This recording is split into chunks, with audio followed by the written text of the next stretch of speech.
Welcome friends. आज हम पढ़ने वाले हैं मनी सप्लाई को लेकर जितने भी एमसीक्यू हो सकते हैं उन सारे क्वेश्चन को हम कवर करने वाले हैं। ठीक है। I hope you will enjoy our new class. So let's start the class without time wasting. देखो, आपको मैं एक चीज़ बता देता हूँ, सीट भले ही इंग्लिश में है लेकिन इसमें मैं हिंदी हर क्वेश्चन में बोलता हूँ। ऐसा कुछ भी नहीं है, क्योंकि ऐसा है ना, इंग्लिश के क्वेश्चन जो होते हैं वो मतलब कि इकोनॉमिक्स में ज़्यादा बेटर समझ में आते हैं रैदर देन हिंदी के अपेक्षा। ठीक है ना। क्योंकि जो उसके वर्ड होते हैं वो थोड़ा समझना बहुत ही मुश्किल हो जाता है। तो अपने क्लास को हम शुरू करते हैं। ठीक है। अगर इससे पहले अगर आप हमारे चैनल पर नए हो तो पहले चैनल को सब्सक्राइब कर लें, बेल आइकन को प्रेस कर लें ताकि आपको लेटेस्ट वीडियो की नोटिफिकेशन मिलती रहे। ठीक है। और मैं बता दूं, ये स्पेशली केवल एसएससी वालों के लिए है। चाहे सीडीएस हो, चाहे सीपीओ हो, चाहे रेलवे हो, किसी भी एग्ज़ाम, कोई भी एग्ज़ाम की तैयारी कर रहे हो, एक्सेप्ट यूपीएससी। ये यूपी ट्रिपल एससी के लिए नहीं है। ठीक है। बाकी आप किसी भी एग्ज़ाम की तैयारी कर रहे हो सभी के लिए फ्रूटफुल है। तो अपनी क्लास को अब हम शुरू करेंगे। अब जैसा कि पहला क्वेश्चन दिया हुआ है कि कौन सा कथन सही नहीं है रिलेटेड टू 10 रुपये, यानी कि 10 रुपये से संबंधित कौन सा कथन सही नहीं है। ठीक है। अब देखो, 10 रुपये से पूछा जाकर संबंधित कौन सा कथन सही नहीं है। क्या इसका कलर जो होता है वो चॉकलेटी ब्राउन होता है? आप कहेंगे बिल्कुल सही बात है, इसका कलर जो होता है वो चॉकलेटी ब्राउन होता है। आप क्या कहेंगे? चॉकलेटी ब्राउन होता है, बिल्कुल बात सही है। इसका जो साइज होता है यानी कि डायमेंशन होता है, मतलब मैंने कहा अगर ये 10 रुपये का नोट है तो इसका मतलब ये हुआ 123 इसकी चौड़ाई रही होगी और 63 इसकी लंबाई रही होगी। यानी कि 123 लंबा होगा, 63 चौड़ा होगा। बात पल्ले पड़ गई। तो मैं कह सकता हूँ कि जाकर यानी कि 63 × 133 mm की इसकी यानी कि इसका एरिया रहा होगा, यानी कि लेंथ रही होगी। ठीक है, लेंथ और ब्रेड्थ रही होगी। तो ऑप्शन बी भी करेक्ट है। ठीक है।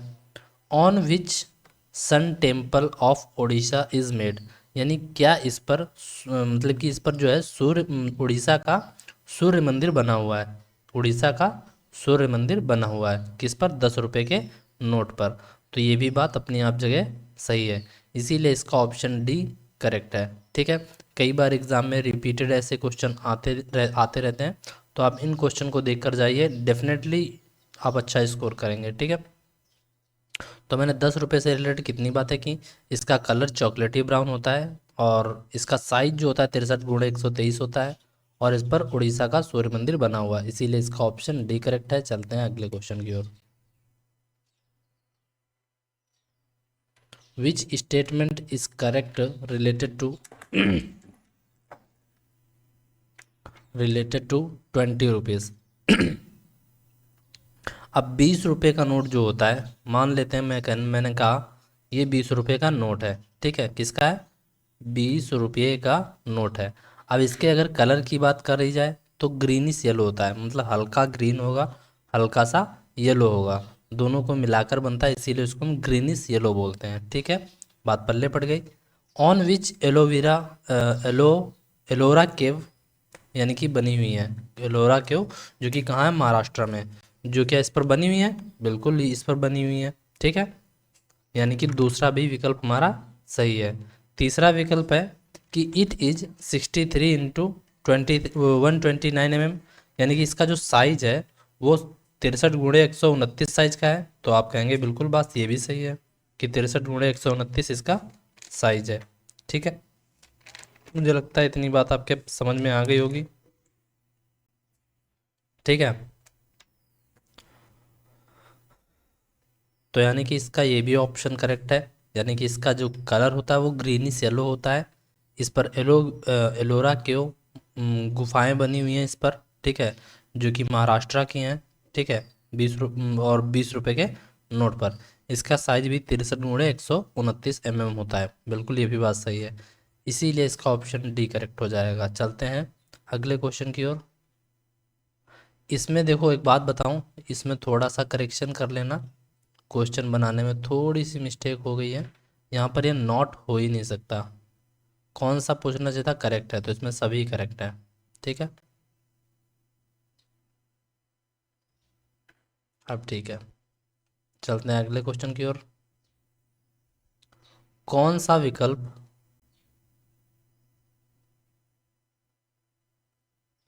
कौन सा विकल्प सही है 50 रुपये से संबंधित? 50 रुपये संबंधित कौन सा कथन सही है? तो देखो, इसका कलर जो होता है फ्लोरोसेंट ब्लू होता है, बिल्कुल होता है। इस पर जो कर्नाटका का हम्पी मंदिर बना हुआ है, बिल्कुल ये भी बात सही है। और इसका साइज जो होता है 66 × 135 mm होता है, ये भी बात सही है। आपने 50 रुपये का नोट देखा होगा, जो क्या बोलते हैं जाकर, जो फ्लोरोसेंट ब्लू जैसा दिखाई देगा, फ्लोरोसेंट ब्लू जैसा दिखाई देगा, जिस पर कर्नाटक का हम्पी मंदिर बना हुआ है इसी पर। और इसका साइज जो होता है 66 × 135 mm होता है। बात पल्ले पड़ गई, यानी इसका ऑप्शन डी करेक्ट हो जाएगा। चलते हैं अगले क्वेश्चन की ओर। Which option is not correct related to 100 rupees? आपको बताना है इनमें से कौन सा विकल्प जो है, जो कि इनमें से सही नहीं है, ठीक है। और किससे संबंधित? 100 रुपये से संबंधित कौन सा विकल्प सही नहीं है? क्या बोला? नहीं सही है, ठीक है। क्या ये फ्लोरोसेंट ब्लू होता है? नहीं भाई, फ्लोरोसेंट ब्लू तो भाई मेरे 50 रुपये का नोट होता है। आप कहेंगे बिल्कुल बात सही है। इट्स लेवेंडर कलर, बिल्कुल इस पर लेवेंडर कलर का होता है, ठीक है। और इसका साइज जो होता है 66 × 142 mm होता है। इसका साइज भी 66 × 142 mm होता है, ये बात सही है। मान लो ये 100 रुपये का नोट है हमारा, इसका जो साइज रहा होगा 66 × 142 mm रहा होगा। बात पल्ले पड़ गई, ठीक है। और इस ये 100 रुपये का जो होता है कलर, जो 100 रुपये का नोट होता है, इसका कलर भी लेवेंडर कलर का होता है, ठीक है। और इस बोलते हैं जाकर अगला विकल्प क्या है?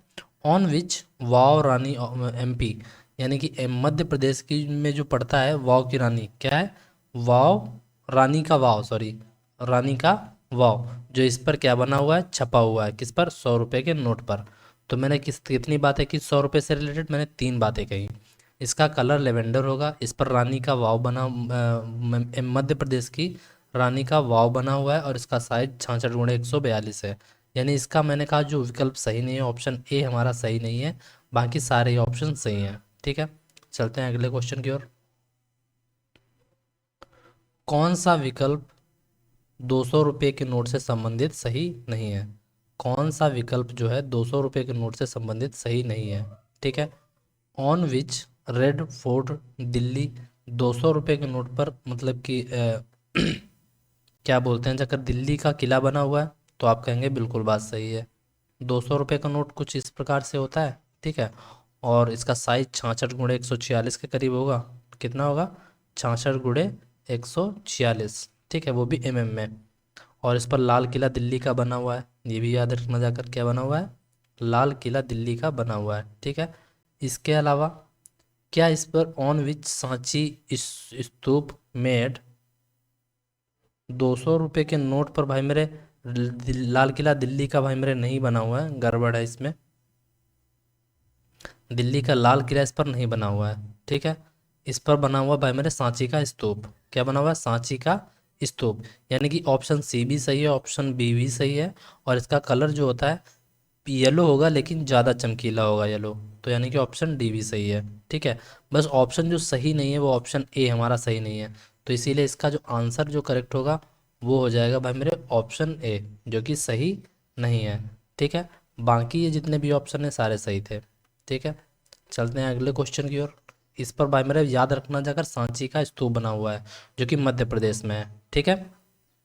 और ये येलो कलर का होता है, ब्राइट येलो, साइज 66 × 146। चलते हैं अगले क्वेश्चन की ओर। Which statement is correct related to 500 rupees, यानी कि कौन सा विकल्प जो है सही है 500 रुपये के नोट से संबंधित? Which statement is correct related to 500 rupees. बात पल्ले पड़ गई, कौन सा विकल्प 500 रुपये संबंधित करेक्ट है? तो on which red fort Delhi बना हुआ है। तो ये बात सत्य है कि भाई मेरे लाल किला, दिल्ली का जो लाल किला है वो 500 रुपये के नोट पर बना हुआ है, बिल्कुल बात सही है।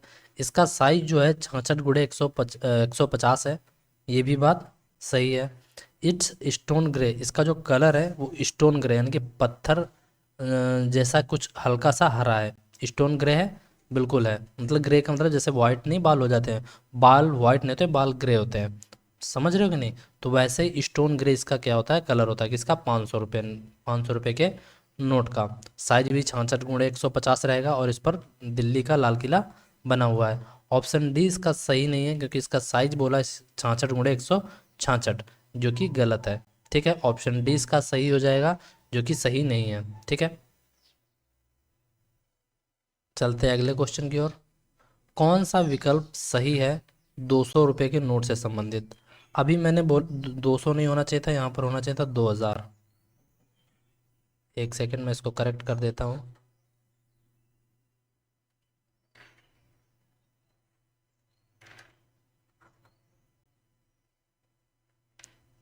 ठीक है, देखो ये हो गया 2000 का नोट। अब सवाल सही है कि कौन सा विकल्प जो है 2000 नोट से संबंधित कथन सही नहीं है। इसका कलर मैजेंटा कलर होता है, ये बिल्कुल बात सही है कि इसका कलर जो होता है वो मैजेंटा कलर का होता है।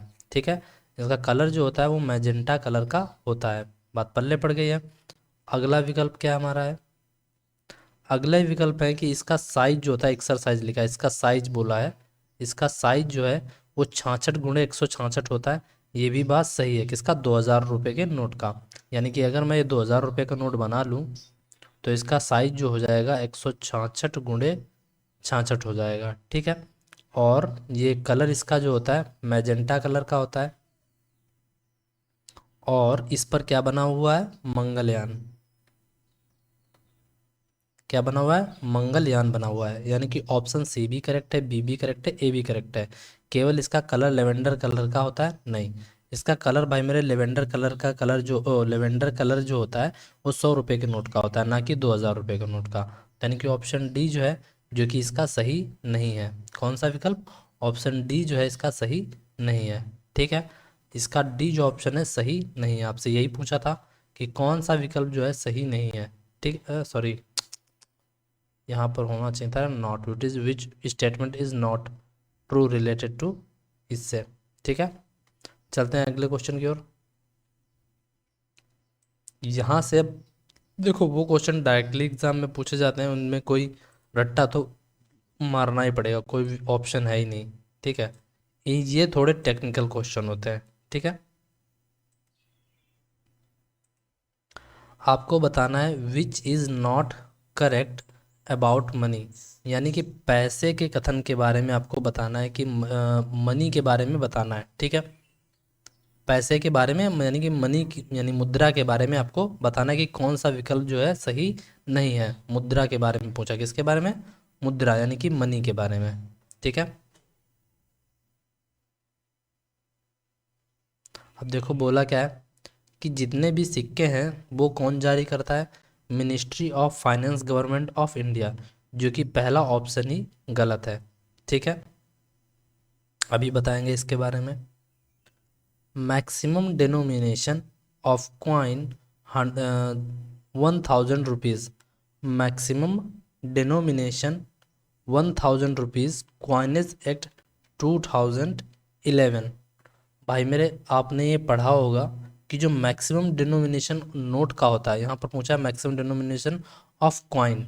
यहाँ पर बोला भाई मेरे सिक्कों का मतलब जो होता है जाकर अधिकतम जो सिक्के का नोट बन सकता है वो कितने का हो सकता है, आपसे ये कहा है। तो आपसे मतलब कहने, आप जानते हो 1000 रुपये का जो मैक्सिमम हो सकता है बनाया जा सकता है। ठीक है, 1000 रुपये का जो मतलब कि अगर उन्हें छापना हो तो 1000 रुपये का तक का सिक्का जो है अपने इंडिया में छापा जा सकता है, बनाया जा सकता है।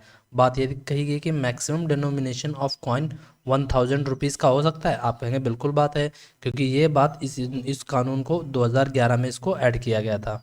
ठीक है, यानी कि ऑप्शन ए हमारा करेक्ट है। अगला ऑप्शन क्या है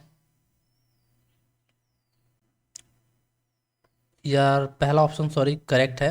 पहला ऑप्शन आप करेक्ट कर लीजिए, क्योंकि सभी सिक्के जो होते हैं ministry of finance government of India ही जारी करती है। ठीक है, जितने भी कॉइन्स होते हैं वो भाई मेरे मिनिस्ट्री ऑफ क्या बोलते हैं, ministry of finance government of India ही जारी करती है। ठीक है, पहला ऑप्शन करेक्ट है। ठीक है, फिर दूसरा भी विकल्प सही है कि 1000 रुपये तक का क्या बोला जाता है, 1000 रुपये तक के सिक्के अपने इंडिया में छापे जा सकते हैं, ऐसा कानून 2011 में बनाया गया था। अगला क्या है, 1 रुपये का note issued by ministry of finance government of India. तो बिल्कुल ये बात सही है कि 1 रुपये का जो नोट होता है वो ministry of finance government of India जारी करती है, बिल्कुल बात सही है। अगला क्या है, 2 रुपया एंड 2 रुपये से ऊपर not issued by finance government of India. तो ये बात बिल्कुल सही है, घुमाकर पूछी गई है कि मतलब कहने का मतलब ये है कि 2 रुपया हो चाहे 2 रुपये से ऊपर का कोई भी नोट हो। दो, अच्छा, यहाँ पर नोट होना चाहिए था, अबोव नोट, जो था नॉट लगा, ठीक है। 2 रुपया एंड अबोव नॉट, 2 रुपया और above note issued by finance government of India. और अगला क्या है, 2 रुपया और रुपया नॉट इशूड बाय आरबीआई। देखो चौथा विकल्प सही है कि 2 रुपया हो और चाहे 2 रुपये से ऊपर कोई भी नोट छापा जाता है, उसको जो होता है भारत का वित्त मंत्री, भारत की वित्तीय सरकार उसको क्या करती है, जारी नहीं करती है। तो ये बात सही है, ठीक है। और 2 रुपया यानी कि, और 2 रुपया, एक सेकंड, 2 रुपया और उससे वो note issued by finance government of India.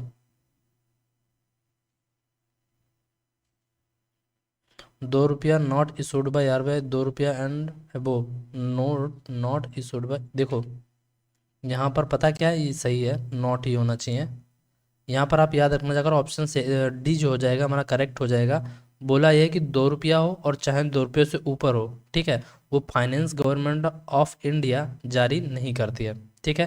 तो यानी कि जो 2 रुपया हो चाहे 2 रुपये हो, कोई भी नोट हो 2 रुपये से ऊपर जितना भी चले जाओ और 2 रुपया हो, उसको फाइनेंस गवर्नमेंट ऑफ इंडिया नहीं जारी करेगी, उसको कौन जारी करेगा, आरबीआई जारी करता है, ठीक है।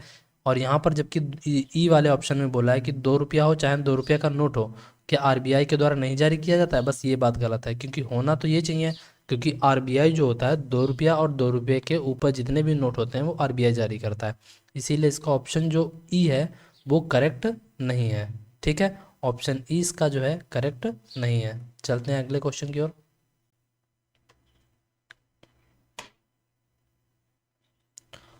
कौन सा fact is not correct about money, यानी कि मुद्रा के बारे में कौन सा जो है फैक्ट यानी कि जो है तथ्य सही नहीं है, ठीक है।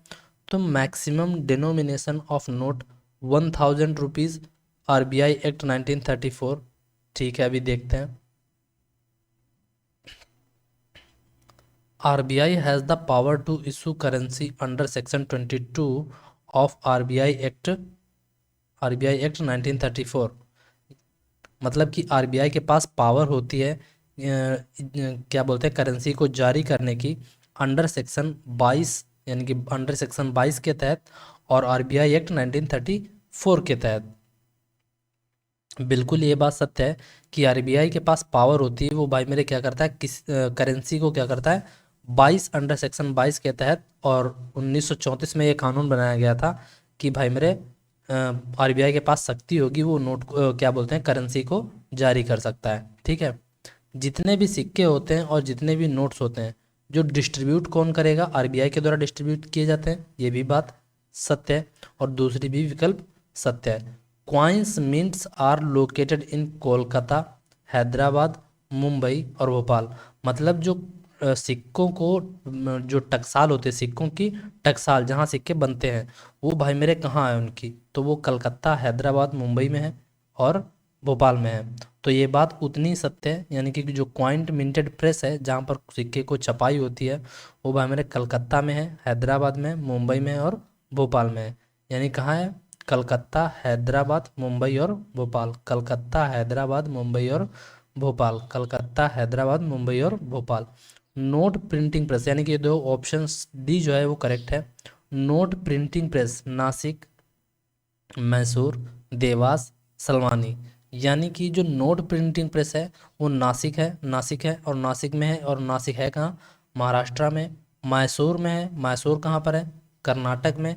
देवास कहाँ पर है, एमपी में। और सलमानी कहाँ पर है, बंगाल में, ठीक है।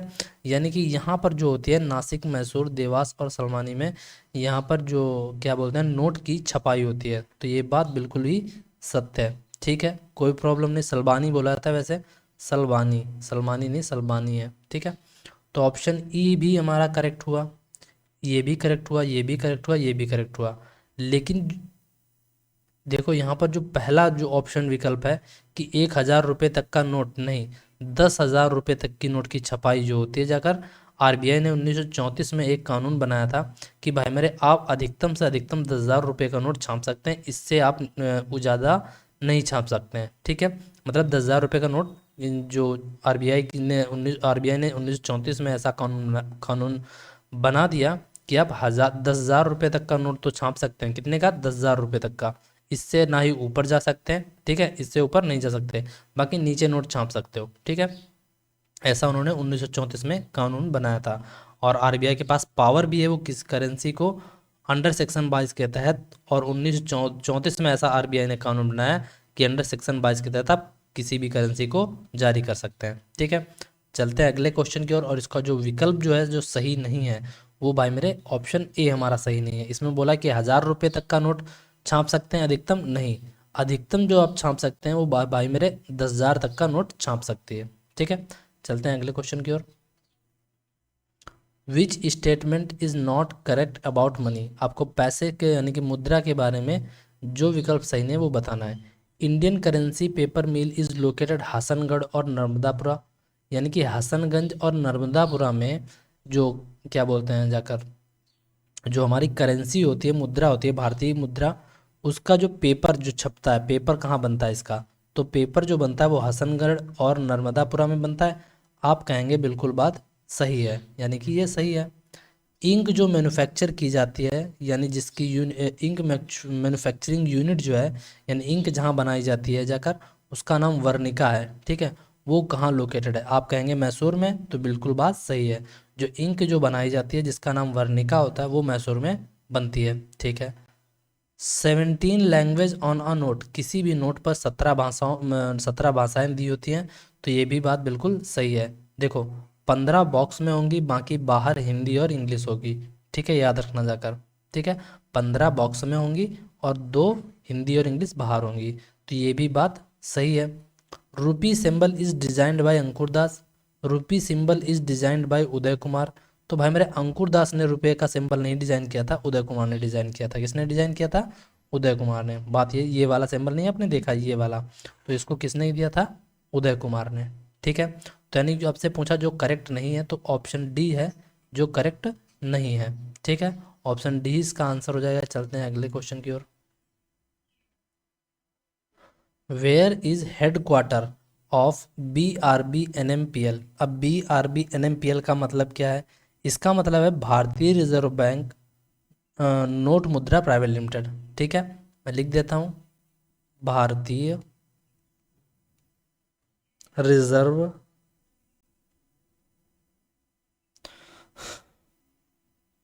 भारतीय रिजर्व बैंक नोट मुद्रा PVT LTD लिमिटेड, यानी कि भारतीय रिजर्व बैंक नोट मुद्रा प्राइवेट लिमिटेड। बात पल्ले पड़ी। तो जो भारतीय रिजर्व बैंक नोट मुद्रा प्राइवेट लिमिटेड है, इसका मुख्यालय जो है, which is a subsidiary of RBI, क्या बोला है? Which is a subsidiary of RBI, मतलब सारी बात यह है कि बात मतलब कि बोलते हैं जाकर कोई जो भारतीय रिजर्व बैंक नोट मुद्रा प्राइवेट लिमिटेड है, इसका मुख्यालय कहाँ है? आपसे डायरेक्टली ऐसा एग्जाम में पूछा जाएगा। तो भाई मेरे ये जब कभी भी पूछे तो इसका एक आंसर लगाना, उसका नाम है ऑप्शन ए, यानी कि बैंगलोर। क्या नाम है? बैंगलोर। यानी कि भारतीय रिजर्व बैंक नोट मुद्रा प्राइवेट लिमिटेड का जो मुख्यालय है वो कहाँ है? बैंगलोर। ठीक है, ऑप्शन ए इसका करेक्ट है। चलते हैं अगले क्वेश्चन की ओर।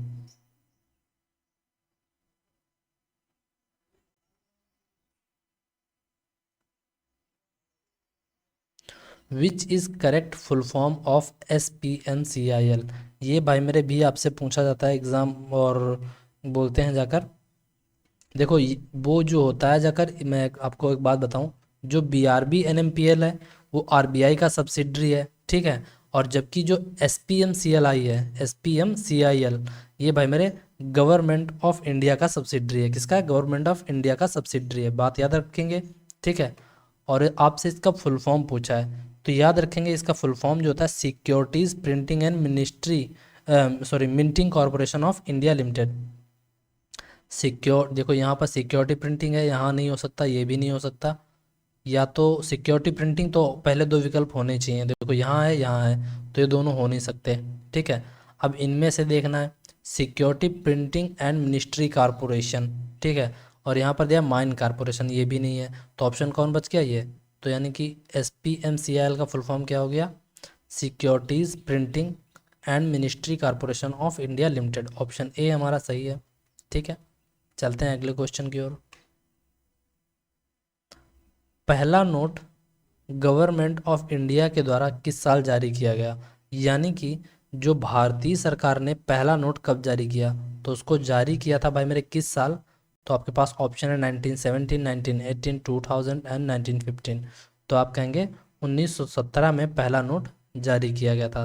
बात समझ में आ गई। चलते हैं अगले क्वेश्चन की ओर। दिख रहा है कि नहीं, एक सेकेंड।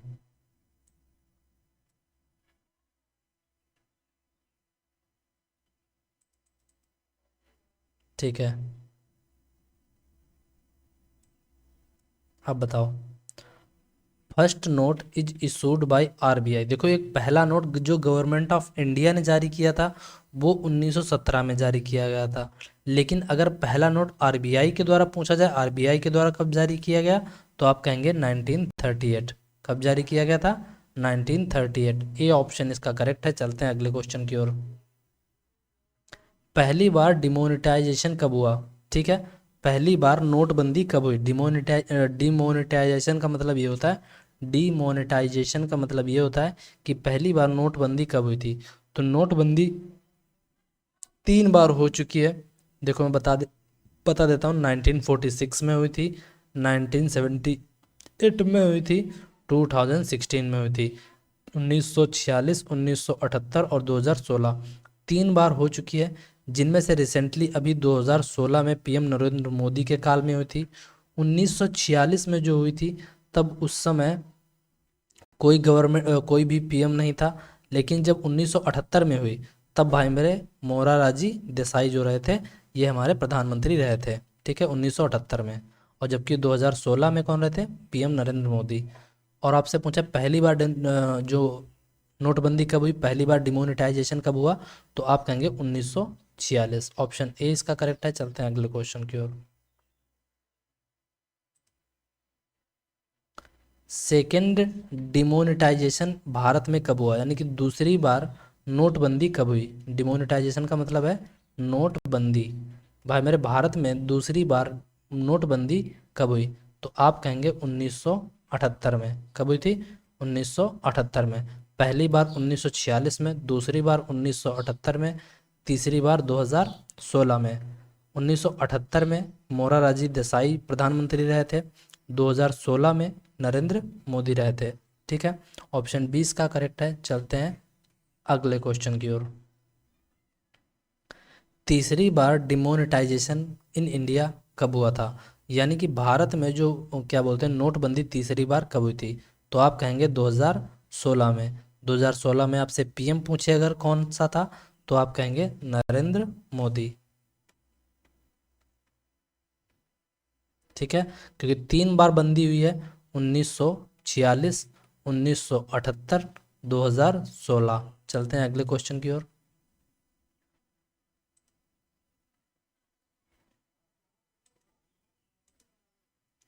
जो गांधी सीरीज, यानी गांधी जी जो थे नोट पर जो छपकर आने लगे थे, उस सीरीज को पहली बार भारत में कब लाया गया था, आप कब मतलब कि कब लाया गया था, तो आप कहेंगे 1996 में।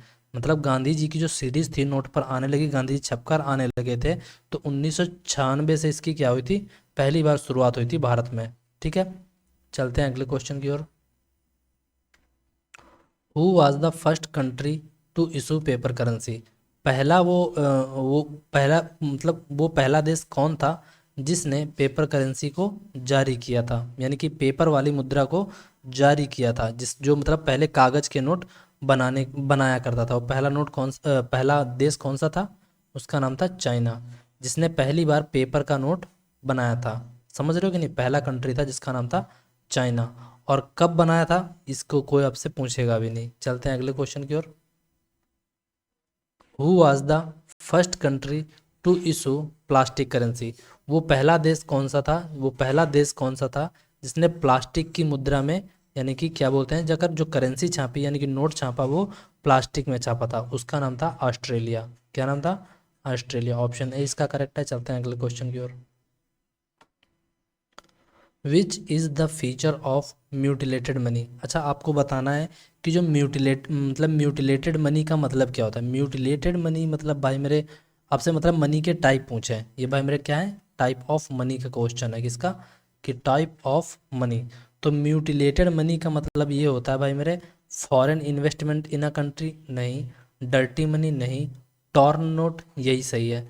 मतलब जो फटी हुई मुद्रा होती है, जाकर फटी हुई जो मुद्रा बोली जाएगी, टॉर्न यानी कि नोट बोली जाती है, उसको हम बोलते हैं म्यूटिलेटेड मनी। ठीक है, आपसे डायरेक्टली कैसे क्वेश्चन ये आता है कि भाई मेरे म्यूटिलेटेड मनी क्या होता है, तो म्यूटिलेटेड मनी जो होता है वो टॉर्न नोट होता है। कैसा? फटी हुई नोट। ठीक है, याद रखेंगे। ऑप्शन सी इसका करेक्ट है। चलते हैं अगले क्वेश्चन की ओर। What is the feature of forged money. जाली रुपया जो होता है, जाली पैसा होता है, उसकी मतलब क्या फीचर होता है, उसकी क्या विशेषता होती है, जाली पैसे की क्या विशेषता होती है। ठीक है, फेक और डुप्लीकेट मनी होगा, बिल्कुल यही बात सही है। जाली पैसा जो वही होते हैं ना, जो भाई मेरे कैसे हो, फेक हो और डुप्लीकेट हो, उन्हीं को हम जाली पैसा बोलते हैं। समझ रहे हो कि नहीं? ऐसे क्वेश्चन आते हैं। ऑप्शन ए इसका करेक्ट हो जाएगा। चलते हैं अगले क्वेश्चन की ओर। Which is the feature of hard money. Hard money कौन सा होता है? हार्ड मनी आपसे पूछा जाएगा कि भाई मेरे हार्ड मनी का मतलब की विशेषता क्या होती है। तो फेक और डुप्लीकेट मनी होता है? नहीं, ये तो भाई मेरे फोर्ज मनी बोला जाता है, तो ये ऑप्शन नहीं हो सकता। High demand in international market. Hard money बिल्कुल वही होता है जिसकी क्या हो, अंतर्राष्ट्रीय बाजार में उसकी मांग जो हो बहुत ज़्यादा हो, उसी को बोलते हैं हम हार्ड मनी। बात पल्ले पड़ी, इंटरनेशनल मार्केट में उसकी मांग कैसी हो, बहुत ज़्यादा, उसी को बोलते हैं हम हार्ड मनी। ऑप्शन बी इसका करेक्ट हो जाएगा। चलते हैं अगले क्वेश्चन की ओर। What is the feature of soft money. Software नहीं होगा यहाँ पर, सॉफ्ट मनी होगा, सॉफ्ट मनी। तो सॉफ्ट मनी क्या होता है, एक होती है हार्ड, एक होती है सॉफ्ट। तो सॉफ्ट वो होती है जिसकी भाई साहब इंटरनेशनल मार्केट में क्या हो, बहुत ही कम डिमांड हो, इंटरनेशनल मार्केट में बहुत ही कम डिमांड हो, उसको बोलते हैं हम सॉफ्ट मनी। जैसे कि इंडिया का रुपया। और अब जबकि आप जानते हो हर चीज़ डॉलर में की जाती है क्योंकि डॉलर की मांग बहुत है। ठीक है, इसीलिए इसका ऑप्शन जो है सी करेक्ट है। समझ रहे हो कि नहीं? सॉफ्ट मनी कौन सा हो जाएगा, आप कहेंगे इंडिया का रुपया। ठीक है, जो इंडिया मतलब उसको कोई भी, उसका अंतर्राष्ट्रीय मार्केट में इसकी कोई भी मांग बहुत कम मांग होती है। ठीक है, चलते हैं अगले क्वेश्चन की ओर। What is the feature of plastic money. तो प्लास्टिक मनी क्या होती है भाई साहब, आपसे डायरेक्टली ऐसा पूछा जाता है। तो प्लास्टिक मनी जैसे कि मैंने कहा, फॉर्म इन द कार्ड, बिल्कुल कार्ड के रूप में जो भी कोई हो उसको हम बोलेंगे प्लास्टिक मनी। प्लास्टिक मनी का मतलब होता है जैसे कि आप एटीएम ले सकते हो, क्रेडिट कार्ड ले सकते हो, उन्हीं को बोलते हैं हम प्लास्टिक मनी। क्या बोलते हैं? Plastic money. आई होप आपको इतनी बात समझ में आ गई हो। ऑप्शन ए इसका करेक्ट है। चलते हैं अगले क्वेश्चन की ओर। What is the feature of bank money. यानी कि बैंक मनी का बोलते हैं जाकर, क्या बैंक मनी की क्या विशेषता होती है। बैंक मनी होता है कि, हाँ चलो बैंक मनी होता होगा शायद, हाँ बैंक मनी है था। बैंक मनी की विशेषता क्या होती है? बैंक मनी का मतलब होता है जो भी बैंक में दिया जाता है। जैसे कि आपको मैं बताऊं, बैंक में आप पैसे कैसे कैसे निकाल सकते हो, चेक से निकाल सकते हो, तो इसको हम चेक को भी बोलेंगे बैंक मनी। एटीएम से निकाल सकते हो, इसको भी बोलेंगे बैंक मनी। ठीक है, और पासबुक दी जाती है तो उसको भी बोल सकते हो बैंक मनी। तो आपसे यहाँ पर ऑप्शन एक ही देगा, ये भी नहीं हो सकता, फेक और duplicate money. High demand international market, ये भी नहीं हो सकता।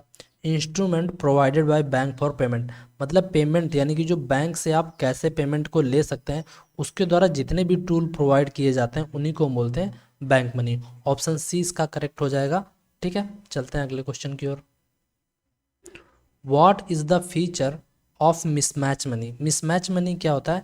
जो दो अलग अलग प्रकार की मतलब नोट हो, जैसे कि मैंने कहा एक मान लो ये 10 रुपये का नोट था, 10 रुपये का मैंने नोट काट दिया, तो दिए तो 10 रुपये का हो गया। ठीक है ना, जो कि मैच, मैंने कहा 10 रुपये का काट कर मैंने अलग रख लिया। फिर मैंने एक नोट बनाया 20 रुपये का, ठीक है, और 20 रुपये को मैंने काट लिया। अब ये मैंने इन दोनों को मैंने जोड़ दिया, तो 10 और 20 रुपए का नोट मैं एक बना दूंगा, क्या है दोनों मैच हो सकते हैं? बिल्कुल नहीं। इसी को हम बोलते हैं मिस मैच मनी। क्या बोलते हैं? मिस मैच मनी, जो मैच नहीं करता है।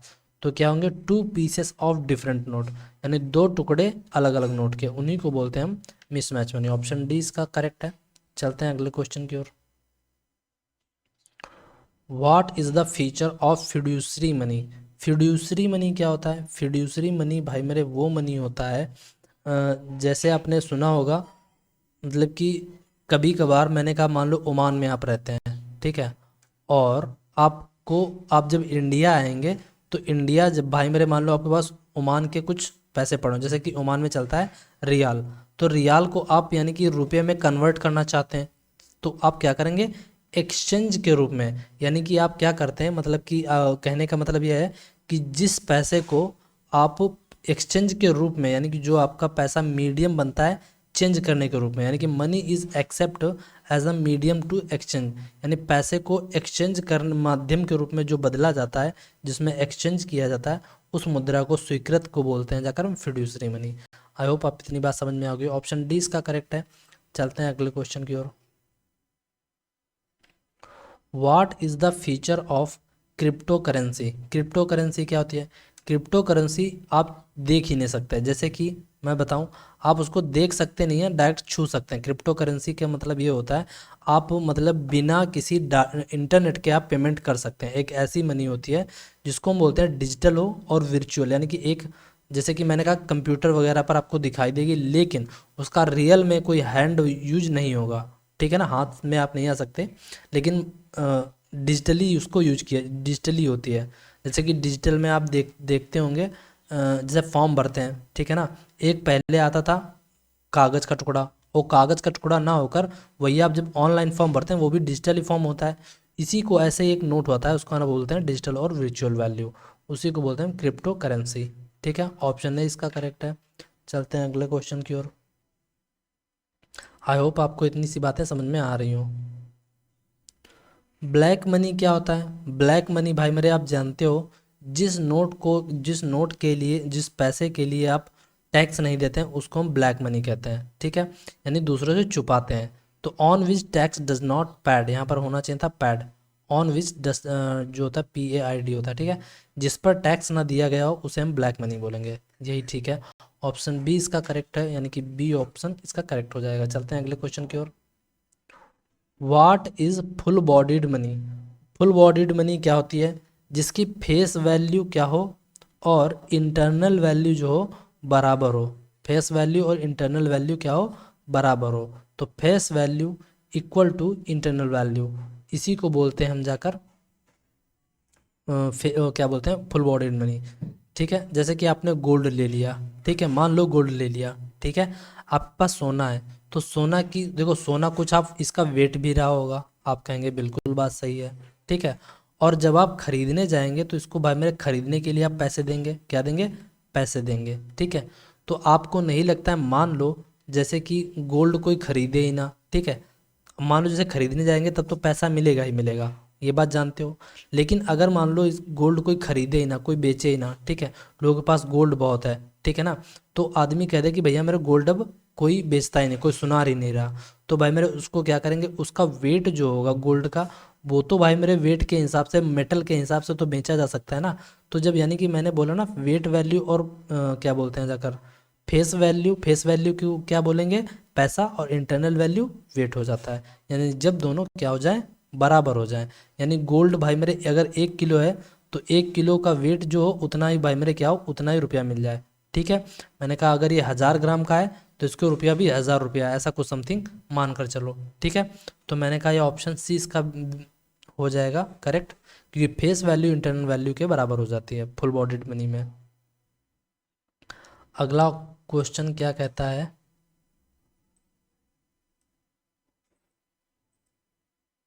एक सेकेंड, ठीक है,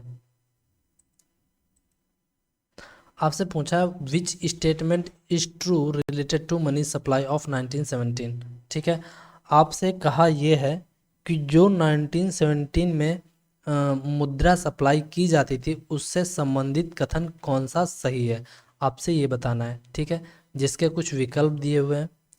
M0, M1, M3, M2 या फिर ऑल आर करेक्ट। आपने पढ़ा होगा भाई मेरे, ये मतलब कि आपको मॉनेटरी पॉलिसी में पढ़ाया जाता है, ठीक है, कि आप अगर मनी सप्लाई का क्या कहते हैं, इनको बोलते हैं मीज़रमेंट ऑफ मनी सप्लाई। क्या बोलते हैं? मीज़रमेंट ऑफ मनी सप्लाई।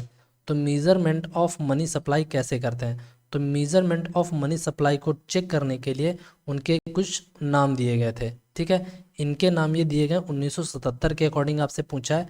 तो 1977 के अकॉर्डिंग जो मुद्रा सप्लाई को मेजरमेंट कैसे करते थे, देखो कैसे करते थे। M0 को बोला जाता था करेंसी के साथ साथ, यहाँ प्लस की जगह पर आप लिख सकते हैं, यहाँ पर प्लस लगा सकते हैं, वही सिंबल कोई बात जब लिख दिया है प्लस, ठीक है। तो currency plus bank deposit in RBI plus other deposit in RBI. तो बिल्कुल बात सही है। जब मनी सप्लाई क्या बोलते हैं, मनी सप्लाई को मापने के लिए एक M0 टर्म दी गई थी, जिसका मतलब था currency plus bank deposit in RBI plus other deposit in RBI. ये डायरेक्टली क्वेश्चन आपसे पूछेगा, ठीक है। फिर M1 का मतलब क्या होता है? Currency plus demand deposit in RBI, ठीक है। और demand deposit in RBI, bank नहीं था, आरबीआई था, plus other demand deposit in bank plus other deposit in RBI, ठीक है। ये भी सत्य था, ऑप्शन बी भी करेक्ट है। M3 देखते हैं, पहले M2 को देख लेते हैं। M2 में बोला है कि M1 को शामिल कर लो। M1 क्या हमारा है? करेंसीज में आ जाती है, डिमांड डिपॉजिट भी आ जाता है, अदर डिपॉजिट भी आ जाता है। फिर बोला है उसके साथ साथ M2 को saving deposit in post office, यानी कि ये भी बात सही है। फिर M3 में क्या है? M1 को शामिल कर लिया गया। M1 को शामिल करने का मतलब उसमें M1 में करेंसी आती है, डिमांड डिपॉजिट इन बैंक आता है, अदर डिपॉजिट इन आरबीआई आएगा, उसके साथ साथ टाइम डिपॉजिट इन बैंक करेगा। ये बात बिल्कुल सत्य है, यानी कि ऑप्शन सी भी करेक्ट है, ऑप्शन डी भी करेक्ट है। तो मैं कह सकता हूँ ऑप्शन ई ज़्यादा बेटर ऑप्शन है, कि सारे विकल्प सही हैं, इसीलिए मुझे लगाना पड़ेगा ऑल और करेक्ट। बात पल्ले पड़ गई। चलते हैं अगले क्वेश्चन की ओर। कौन सी मुद्रा, विच मनी हैज़ लिक्विडिटी मोर, आपसे पूछेगा किसकी जो, यानी कि इनमें से कौन सी जो मनी है जिसकी लिक्विडिटी जो होती है जाकर बहुत ज़्यादा होती है। तो आपको बताना है कि किसकी लिक्विडिटी भाई मेरे क्या होती है, ज़्यादा होती है, या फिर लिक्विडिटी मोर होती है। तो आपके पास कभी भी ऐसा आपसे क्वेश्चन पूछे तो आप लगाएंगे M1, जो क्या होगा, उसकी लिक्विडिटी जो होगी जाकर ज़्यादा होती है। इसको हम M1 को ही बोलते हैं भाई मेरे लिक्विडिटी मनी, या बोल सकते हो डायरेक्टली लिक्विडिटी मनी, या फिर बोल सकते हो क्या बोलते हैं, नैरो मनी। क्या बोलते हैं? नैरो मनी, लिक्विडिटी मनी या फिर नैरो मनी, ठीक है। अगर आपसे पूछा जाए कि उसको M3 को क्या बोलते हैं, तो M3 को बोलते हैं ब्रॉड। ब्रॉड मतलब बहुत मोटी मुद्रा, या फिर बोल सकते हो बहुत ही, या कुल मुद्रा भी बोलते हैं, ठीक है। एग्रीगेट यानी कि बोलते हैं, ठीक है, ब्रॉड या एग्रीगेट मनी बोलते हैं, ठीक है। बात पल्ले पड़ी। M1 को बोलेंगे लिक्विडिटी मनी और या फिर नैरो मनी, जबकि M3 को बोलेंगे ब्रॉड या एग्रीगेट मनी। बात पल्ले पड़ी, ठीक है। आपसे पूछा लिक्विडिटी, तो लिक्विडिटी डिपेंड करती है M1 वाले पर, ठीक है, याद रखेंगे। ऑप्शन ए इसका करेक्ट है। चलते हैं अगले क्वेश्चन की ओर। Which money has money supply very less, कौन सी यानी कि जो मुद्रा है जिसको बहुत ही कम सप्लाई किया जाता है, ठीक है ना। जो जाहिर सी बात है, बहुत ही, जिसको क्या बोलते हैं, जिसको बहुत ही कम सप्लाई किया जा सकता है, ठीक है ना। विच money has money supply very less,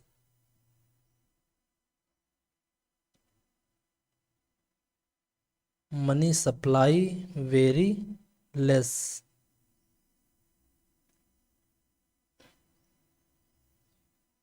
देखो, अगर आपसे पूछे कि विच money has money supply very less, उसकी जो कौन सी मुद्रा है जिसकी मनी सप्लाई जो होती है बहुत कम होती है, तो आप एक बात याद रखना जाकर,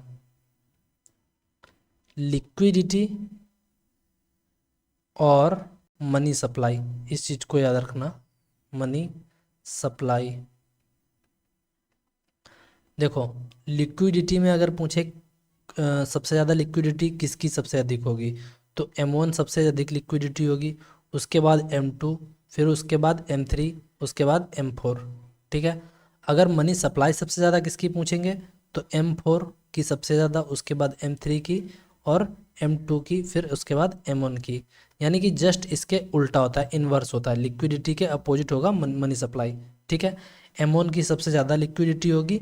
ठीक है, लिक्विडिटी इसकी ज़्यादा लेकिन मनी सप्लाई सबसे कम इसकी होगी। ठीक है, लिक्विडिटी M1 की ज़्यादा होगी, मनी सप्लाई सबसे कम होगी। समझ रहे हो कि नहीं? आपसे पूछा किसकी मनी सप्लाई बहुत ही कम है, तो जिसकी लिक्विडिटी ज़्यादा होगी उसी की मनी सप्लाई बहुत कम होगी। ऑप्शन ए इसका करेक्ट हो जाएगा। ठीक है, चलते हैं अगले क्वेश्चन की ओर। Which name of money supply is correct, यानी कि किसका नाम, जो किस money supply, which name of money supply is correct. अच्छा, ठीक है, which name of money supply is correct. कौन सी मौद्रिक सप्लाई का क्या बोलते हैं, मुद्रण सप्लाई का नाम सही है? तो M1 और M2 को बोलते हैं नैरो या लिक्विडिटी मनी, बिल्कुल सही है। देखते हैं, M0 का नाम है रिजर्व मनी और मॉनेटरी बेस, बिल्कुल सही है। M0 को बोलते हैं हम रिजर्व मनी और मॉनेटरी बेस बोलते हैं, रिजर्व मनी और मॉनेटरी बेस बोलते हैं। समझ रहे हो कि नहीं? रिजर्व मनी और मॉनेटरी बेस M0 को बोलते हैं। M3 और M4 को जो बोलते हैं भाई मेरे, वो ब्रॉड और एग्रीगेट मनी बोलते हैं। ठीक है, याद रखेंगे। तो यानी ऑप्शन डी इसका करेक्ट है। बाकी अगले क्वेश्चन की ओर चलते हैं। विच name of new money supply 1998 is correct.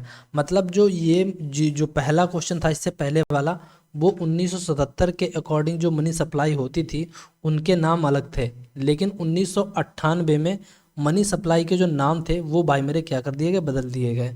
क्या नाम कर दिया गया? M1 का नाम तो भाई मेरे नैरो कर दिया गया। ठीक है, M1 का नाम, जबकि पहले M1 1977 में M1 का जो नाम होता था वो होता था लिक्विडिटी या फिर नैरो मनी। यानी कि यहाँ भी नैरो वहाँ भी लिक्विडिटी मनी था। बात पल्ले पड़ी। तो पहला M1 वाला तो पहले 1977 में, 1998 में सेम रहा। फिर M0 को बोला जाता था रिजर्व मनी या मॉनेटरी बेस, तो भाई मेरे 1977 और 78 में ये भी सेम रहा।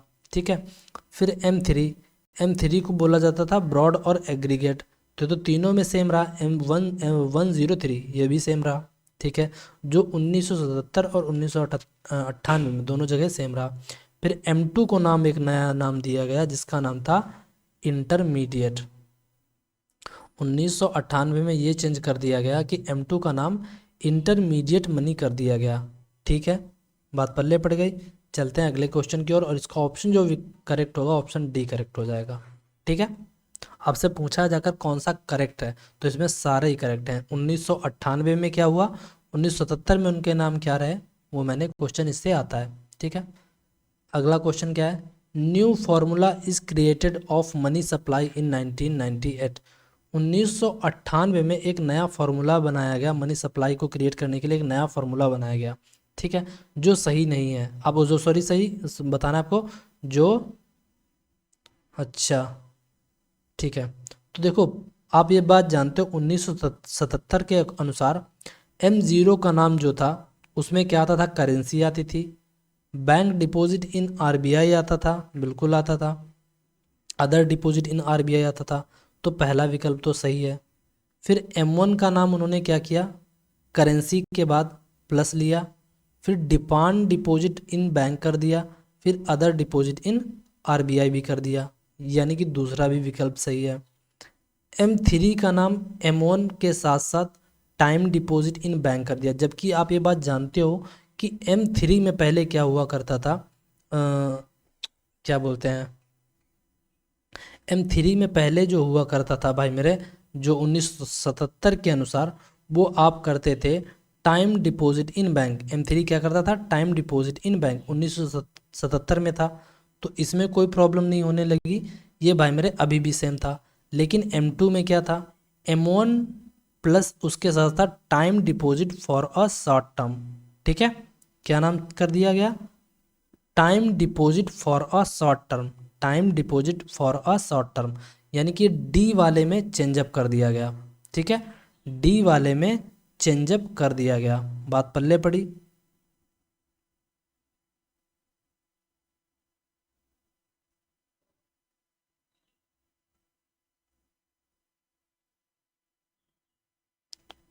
एक सेकेंड, सी यानी कि ए सही है, बी सही है। M2 वाले को बोला गया था कि time deposit for a short term और प्लस M1 को शामिल करना है, ठीक है। M3 वाले में क्या शामिल कर लिया गया कि M1 के साथ साथ time deposit in bank. M3 में टाइम डिपॉजिट इन बैंक यानी कि टाइम डिपॉजिट इन बैंक, ठीक है, फॉर अ लॉन्ग टर्म, ये भी बात सही है।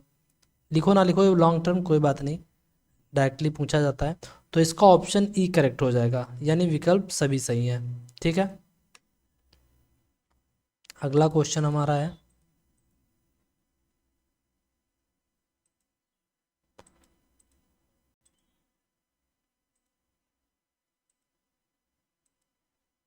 चलो बताओ। Who issues metallic coins in India, जो धातु के सिक्के होते हैं भारत में कौन जारी करता है। आपसे ये सवाल पूछा है कि धातु के जो सिक्के हैं भारत में कौन जारी करता है। आरबीआई जारी करता है, गवर्नमेंट ऑफ इंडिया जारी करती है। लेकिन मैंने आपको शुरुआत में मैंने एक चीज़ बताई थी कि जो भारत में जो सिक्के होते हैं, जाकर जितने भी सिक्के होते हैं उनको, भाई मेरे जितने भी सिक्के हों सभी सिक्कों को केवल केवल ministry of finance of government of India जारी करती है, ठीक है। बात पल्ले पड़ी। तो ऑप्शन इसका जो करेक्ट हो जाएगा, ऑप्शन बी करेक्ट हो जाएगा, क्योंकि गवर्नमेंट ऑफ इंडिया ही सभी धातु के सिक्कों को जारी कर सकती है, मैंने बताया था। और अधिकतम से अधिकतम 1,000 रुपये का सिक्का जारी कर सकते हैं, इससे ज़्यादा नहीं। ये ऐसा 2011 में कानून बनाया गया था। बात पल्ले पड़ गई, ठीक है। चलते हैं अगले क्वेश्चन की ओर। Which of the following is issued by the RBI, निम्नलिखित में से आरबीआई किसको जारी करता है, ठीक है। निम्नलिखित में से आरबीआई किसको जारी करता है। करेंसी नोट को, यानी करेंसी नोट को जारी करता है, ठीक है, क्वाइंस को, बोथ या फिर नन। देखो आपको मैं एक बात बताऊं कि जितने भी सिक्के होते हैं वो तो भाई मेरे आप जानते ही हो जाकर कि क्या बोलते हैं, फाइनेंस गवर्नमेंट ऑफ इंडिया जारी करती है, ठीक है। तो आप ये भी बात, आपको बात पता होगी कि मैंने बताया था कि 1 रुपये का नोट कौन जारी करता है। 1 रुपये के, सॉरी, 1 रुपया का जो नोट होता है वो भाई मेरे मिनिस्ट्री ऑफ फाइनेंस उसको जारी करती है। और जिस पर देखो आप एक रुपये के नोट को समझो, 1 रुपये का नोट पहले। तो 1 रुपये का नोट जो होता है जिस पर साइन अगर किसके पूछे जाएं और या फिर इशू कौन करेगा, तो साइन इस पर होंगे फाइनेंस गवर्नमेंट ऑफ इंडिया के, किसके, फाइनेंस गवर्नमेंट ऑफ इंडिया के। और इशू भी फाइनेंस गवर्नमेंट ऑफ इंडिया ही करेगी। लेकिन अगर बात करें जाकर 2 रुपया या 2 रुपये से ऊपर कोई भी नोट, आप नोट कोई भी हो, 2 रुपया या 2 रुपये से ऊपर कोई भी नोट हो, उस पर जो होगा साइन भी आरबीआई गवर्नर के होंगे और जारी भी आरबीआई करेगी। बात पल्ले पड़ गई, ठीक है।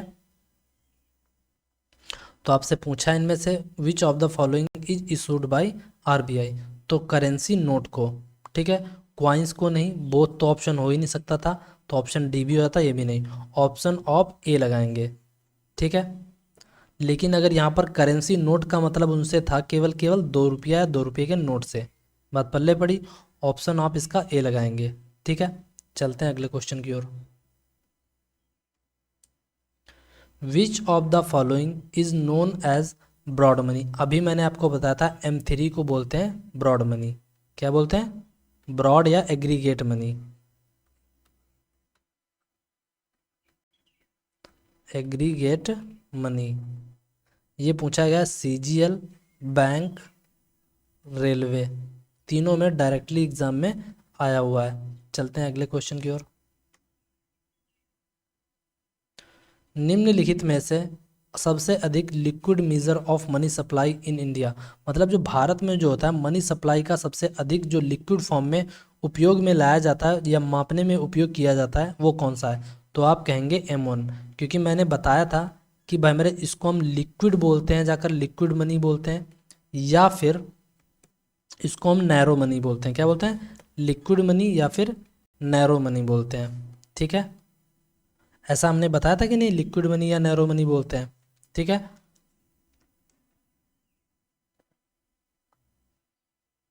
और मैंने आपको ये भी बताया था कि लिक्विडिटी सबसे अधिक किसकी होगी और मनी सप्लाई भी किसकी सबसे अधिक होगी। तो लिक्विडिटी सबसे अधिक M1 की, फिर M2 की, M2 के बाद M3, फिर M4। और जबकि मनी सप्लाई की बात करें तो सबसे अधिक M4 की, जस्ट उल्टा लिख दो, फिर M3, फिर M2, फिर M1। बात पल्ले पड़ी। तो यानी कि इसका कौन सा ऑप्शन करेक्ट हो जाएगा, ऑप्शन ए करेक्ट हो जाएगा। चलते हैं अगले क्वेश्चन की ओर। निम्नलिखित में से which of the following about money supply measure adopted in 1977 is correct. देखो 1977 में जो भाई साहब मनी सप्लाई को मापने के लिए जो उन्होंने मान लिया, एडॉप्ट कर लिया था, उनमें से आपको बताना है कौन सा कथन करेक्ट है। ऐसा वैसे मैं करवा चुका हूँ, ठीक है। तो मैंने बोला था कि जाकर भाई मेरे M2 जो होता है जिसमें M1 को शामिल किया जाता है, और M1 भाई मेरे होता क्या है जिसमें करेंसी आती है, ठीक है। उसके साथ साथ डिमांड डिपॉजिट इन बैंक होता है, उसके साथ साथ other deposit in RBI M1 में शामिल किया जाता है कि नहीं। तो पूछा जाकर जो करेक्ट है तो M2 में इसको तो लेते ही लेते हैं। उसके साथ साथ demand deposit with post office होता है, नहीं, एक सेकेंड, किस में पूछा, M2 में। तो M2 में भाई मेरे होता है saving deposit in post office होता है। यहाँ पर डिमांड डिपॉजिट देख लेते हैं, सारे ऑप्शन फिर सोचते हैं। M3 में भाई मेरे क्या शामिल किया गया था, M3 में टाइम M1 को शामिल किया गया था, उसके साथ साथ टर्म डिपॉजिट विद बैंक, ठीक है। यानी कि M3 में टर्म डिपॉजिट विद बैंक कर सकते हैं, ठीक है। इसमें demand deposit with post office कर दिया, यानी पोस्ट ऑफिस इंक्लूड था। ऑप्शन ए भी करेक्ट है, बी भी करेक्ट है। सी को पढ़ते हैं। M4 को शामिल किया और उसके सॉरी M4 में M3 को तो शामिल ही किया, यानी कि M3 वाली को पूरी टर्म को शामिल कर लिया। उसके साथ साथ टोटल डिपॉजिट और उसके साथ साथ with post office, total deposit with post office, ये बात बिल्कुल सही है, यानी कि ऑप्शन डी इसका करेक्ट हो जाएगा। यानी कि सभी ऑप्शन इसके विकल्प सही हैं, ठीक है। चलते हैं अगले क्वेश्चन की ओर।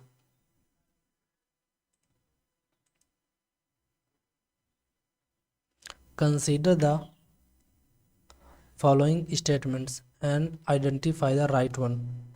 कंसीडर द फॉलोइंग स्टेटमेंट्स यानी कि निम्नलिखित कथनों पर विचार करें, and identify the right one यानी कि सही की एक पहचान करें, ठीक है। निम्नलिखित कथनों में से उनको भाई मेरे विचार कर उनकी पहचान करें, ठीक है, वो भी सही। Data on liquidity aggregate L1 and L2 are published weekly.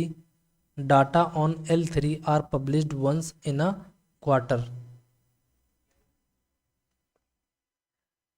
देखो डाटा जो होता है लिक्विडिटी या लिक्विडिटी एग्रीगेट पर, डाटा जो होता है L1 और L2 वीकली नहीं पब्लिश किया जाता है। Data on L3 are published once in a quarter, यानी बिल्कुल सही बात है, एक यानी कि तिमाही जारी किया जाता है, किसमें, तिमाही,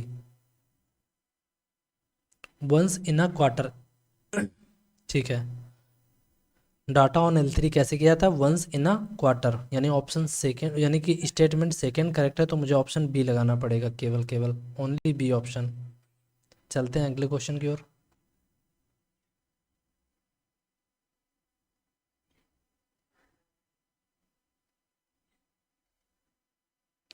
consider the following statements and identify the right one. Data on MO are published monthly basis, M0 का सॉरी, और data on M1 and M3 are available on weekly basis. तो इसका जो डाटा होता है यानी कि data on M0 monthly basis नहीं होता है, सॉरी एक सेकेंड, इसका डाटा मंथली बेसिस पर नहीं वीकली बेसिस पर कैलकुलेट किया जाता है, हर एक सप्ताह में, ठीक है, M0 का। और जबकि M1 और M3 का ये 2 सप्ताह में, यानी कि क्या बोलते हैं, वन टाइम पर 2 वीक, यानी कि हर, इसको बोल सकते हो 2 वीक, मतलब 14 दिन हुए, 14 दिन को बोलते हैं फोर्थ फोर्थ नाइट बोलते हैं, क्या बोलते हैं, फोर्ट नाइटली बोलते हैं, क्या बोलते हैं, फोर्ट नाइट बोलते हैं, फोर्ट नाइट बोलते हैं, फोर्ट नाइट बोलते हैं, यानी कि हर 14 दिन में M1 और M3 का डाटा कैलकुलेट किया जाता है। वीकली बेसिस पर होता है नहीं, यानी कि इसमें कोई भी ऑप्शन करेक्ट नहीं था, इसीलिए मुझे लगाना पड़ेगा ऑप्शन डी। ठीक है, चलते हैं अगले क्वेश्चन की ओर। Which of the following about money supply measure adopted in 1988 is wrong, यानी कि इनमें से बताना जो 1998 में मनी सप्लाई को मापने के लिए जिस टूल्स का अडॉप्ट किया गया था, जिस टूल्स को अडॉप्ट किया गया था 1998 में, वो इनमें से कौन सा गलत है। ठीक है, तो देखो M1 में बोला था करेंसी के साथ साथ आपको लेना है, बोलते हैं जाकर demand deposit with bank plus other deposit in RBI, तो पहला ऑप्शन करेक्ट है। M2 में बोला था M1 को साथ में लेना है, यानी कि M1 में ये सारी चीज़ें आ जाएंगी। फिर उसके साथ साथ लेना है saving deposit of post office of saving bank, ये भी बात सही है, दूसरा विकल्प भी सही है। तीसरा देखते हैं, M3 में बोला था M1 को ले लेंगे और इसके साथ साथ time deposit with banking system, तो जाहिर सी बात इनमें से कोई भी ऑप्शन करेक्ट नहीं है, सॉरी कोई भी गलत नहीं है, इसीलिए मुझे लगाना पड़ेगा इसमें ऑप्शन डी। ठीक है, क्योंकि इसमें सारे ऑप्शन सही हैं। चलते हैं अगले क्वेश्चन की ओर। निम्नलिखित में से निम्नलिखित में से एक मनी का एक फंक्शन है, जो निम्नलिखित में से एक मनी का फंक्शन है। ठीक है, तो मनी के फंक्शन मैंने पढ़ाए थे, मनी के टाइप भी बताए थे, तो उनमें से बोला है कि मीडियम ऑफ एक्सचेंज के रूप में यूज किया जाता है। बिल्कुल किया जाता है मीडियम ऑफ एक्सचेंज के रूप में, क्योंकि जैसा कि मैंने बोला था कि जो क्या बोलते हैं जाकर, इनमें से मैंने बताया था कि भाई मेरे जो मीडियम ऑफ एक्सचेंज के रूप में यूज किया जाता है, पैसे को स्टोर करने के रूप में भी यूज करते हैं लोग, वैल्यू को स्टोर भी करते हैं, बाकी यूनिट ऑफ अकाउंटिंग इसकी गणना के रूप में भी इसको उपयोग में लाया जाता है, इसीलिए ऑप्शन 4 इसका करेक्ट हो जाएगा। चलते हैं अगले क्वेश्चन के साथ। When was the decimal system of currency introduced in India, मतलब कहने का मतलब ये है कि भारत में जो भाई मेरे दशमलव प्रणाली की जो करेंसी आई थी, वो कब उसकी शुरुआत हुई थी। मतलब कहने का ये है कि पहले पैसे में नोट आते थे, मतलब जैसे कि 1 पैसा, ठीक है, और 16 पैसा वगैरह, 10 पैसा, 5, यानी कि जिसको दसुल्ला पसुल्ला नहीं, दसुल्ला सुल्ला बोलते थे, तो वैसा आता था। लेकिन बाद में क्या हुआ कि 1 रुपये में भाई मेरे 100 पैसे आने लगे, यानी कि पहले 1 पैसा 1 रुपये के बराबर होता होगा। ठीक है, बाद में 100 रुपये, सॉरी 1 पैसा, क्या बोलते हैं, 1 रुपये, पहले 1 रुपये, 1 पैसा नहीं, 16 पैसे जो थे 1 रुपये के, शायद ऐसा कुछ था, नहीं शायद ऐसा कुछ था, इसके बराबर हुआ करते थे। ठीक है, तो मतलब उसके बाद रुपये में गणना की जाने लगी, पहले पैसे की वैल्यू हुआ करती थी, अभी रुपये की वैल्यू है, पैसे की कोई वैल्यू नहीं है। ठीक है, ऐसा मतलब हुआ कब, ठीक है, किस सन में ऐसा किया गया। सबसे पहले दशमलव प्रणाली को अडॉप्ट किया गया था, 1957 में इस प्रणाली को अडॉप्ट कर लिया गया था, यानी कि चौथा ऑप्शन आपका करेक्ट हो जाएगा, यानी कि चौथा विकल्प आपका सही हो जाएगा। चलते हैं अगले क्वेश्चन की ओर।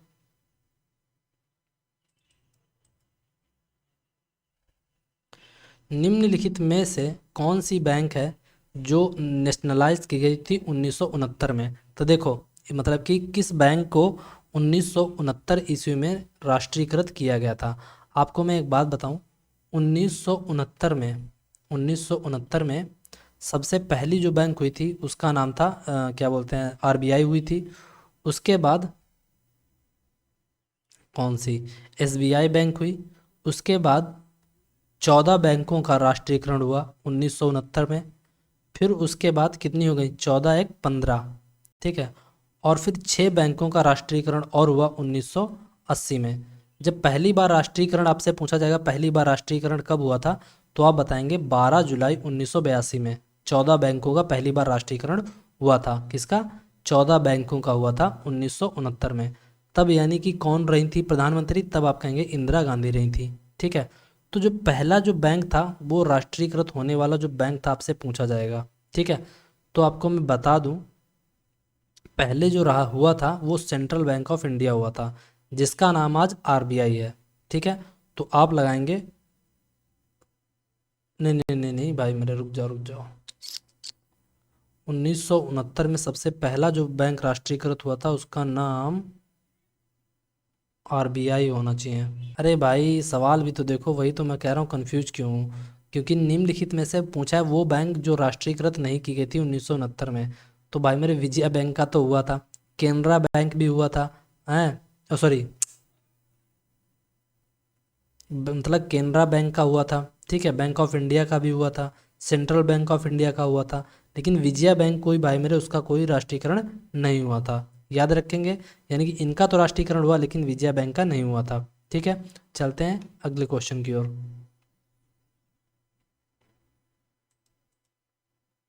देखो ये क्वेश्चन रिपीट हो गया, लो। भारतीय मुद्रा नोट के भाषा पैनल, याद रखना जब भाषा पैनल की बात की जाएगी, भाषा पैनल पर कितनी भाषाएं होती थी, तो भाषा पैनल का मतलब था बॉक्स से। तो बॉक्स में 15 थी, बाकी दो और, यानी कौन सी थी, हिंदी और इंग्लिश। अगर कुल भाषाएं पूछता तो आप 17 ऑप्शन लगाते ना, ऑप्शन दूसरा लगाते। ठीक है, तो आपका पहला ऑप्शन करेक्ट है, क्योंकि भाषा पैनल का मतलब था बॉक्स से, जिसमें 15 भाषाएं थी। चलते हैं अगले क्वेश्चन की ओर। 20 रुपए के नोट में निम्नलिखित में से कौन सा रूपांकन छपा है। तो 20 रुपए के नोट में मैंने क्या बोलते हैं जाकर आपको बताया था, जिसका कलर जो होता है 20 रुपए के नोट का, मैं थोड़ा सा आपको बता देता हूँ। ग्रीनिश येलो होता है, हल्का सा हरा और पीला होता है, ठीक है। और इसके अलावा 20 रुपए का जो साइज होता है वो 63 × 129 का होता है, ठीक है। जिस पर फ्लोरा, सॉरी फ्लोरा कह रहा हूँ, एलोरा केव, यानी कि एलोरा गुफा बनी हुई है, जो कि कहाँ है, महाराष्ट्र में। तो आपका ऑप्शन बी करेक्ट हो जाएगा, ठीक है, सेकंड। चलते हैं अगले क्वेश्चन की ओर। भारतीय रिजर्व बैंक द्वारा राज्य के अर्थनीति पर किए गए हाल के अध्ययन के अनुसार पर अधिकतम पूंजी व्यय क्या करता है। मतलब भारतीय रिजर्व बैंक के द्वारा राज्य के अर्थनीति पर किए गए हाल के अध्ययन के अनुसार, अर्थनीति पर क्या किया है, मतलब भारतीय रिजर्व बैंक ने क्या किया है कि अर्थनीति पर स्टडी करके उन्होंने बताया है कि अधिकतम जो पूंजी खर्च होती है वो किस पर खर्च होती है, गांव के डेवलपमेंट में, ग्रामीण विकास में। ऑप्शन पहला करेक्ट है। चलते हैं अगले क्वेश्चन की ओर। भारत सरकार द्वारा रुपये का चिन्ह किस वर्ष में अपनाया गया था। तो एक देखो, आपने आपको मैंने ये बताया था कि जो रुपये का चिन्ह था वो भाई मेरे क्या बोलते हैं उसका, उनका नाम क्या बोलते हैं, रुपये का जो चिन्ह था वो किस वर्ष में अपनाया गया था। तो रुपये का जो चिन्ह था जिसको दिया था डॉक्टर उदय कुमार ने, किसको किसने दिया था, डॉक्टर उदय कुमार ने, ठीक है। और कब इसको दिया था, तो अपनाने की बात की गई थी, तो अपनाने की यहाँ बात की गई है, तो आप कहेंगे 2010। कब किया गया था, 2010। ऑप्शन इसका करेक्ट हो जाएगा, ऑप्शन बी। चलते हैं अगले क्वेश्चन की ओर। यानी बी का मतलब यहाँ पर यही समझ लो कि 2010 है, तो यहाँ पर यानी कि ये कह लेते हैं, ठीक है। चलते हैं अगले क्वेश्चन की ओर। आपसे पूछा है कि नैरो मनी को भारतीय रिजर्व बैंक द्वारा किस प्रकार परिभाषित किया गया है। नैरो मनी का मतलब आपको पता होना चाहिए, नैरो मनी होता क्या है, M1 को बोलते हैं नैरो मनी। और उसमें आता क्या है, करेंसी नोट आता है, उसके साथ साथ आता है जाकर डिमांड डिपॉजिट इन बैंक आता है, ठीक है। उसके साथ साथ क्या बोलते हैं जाकर अदर डिपॉजिट इन आरबीआई आता है, ठीक है। तो यहाँ पर देखो, वहाँ पर डाकघर सेविंग बचत की बात की जाएगी, डाकघर बचत नहीं, डिमांड डिपॉजिट ये बैंक, देखो दूसरा ऑप्शन करेंसी होना चाहिए, करेंसी नोट। उसके अलावा डिमांड डिपॉजिट, अच्छा ठीक है, ठीक ठीक ठीक, डिमांड डिपॉजिट आएगा, करेंसी आएगा और डाकघर बचत आएगा, ठीक है। अरे आपसे पूछा है जो भाई मेरे परिभाषित किया गया है।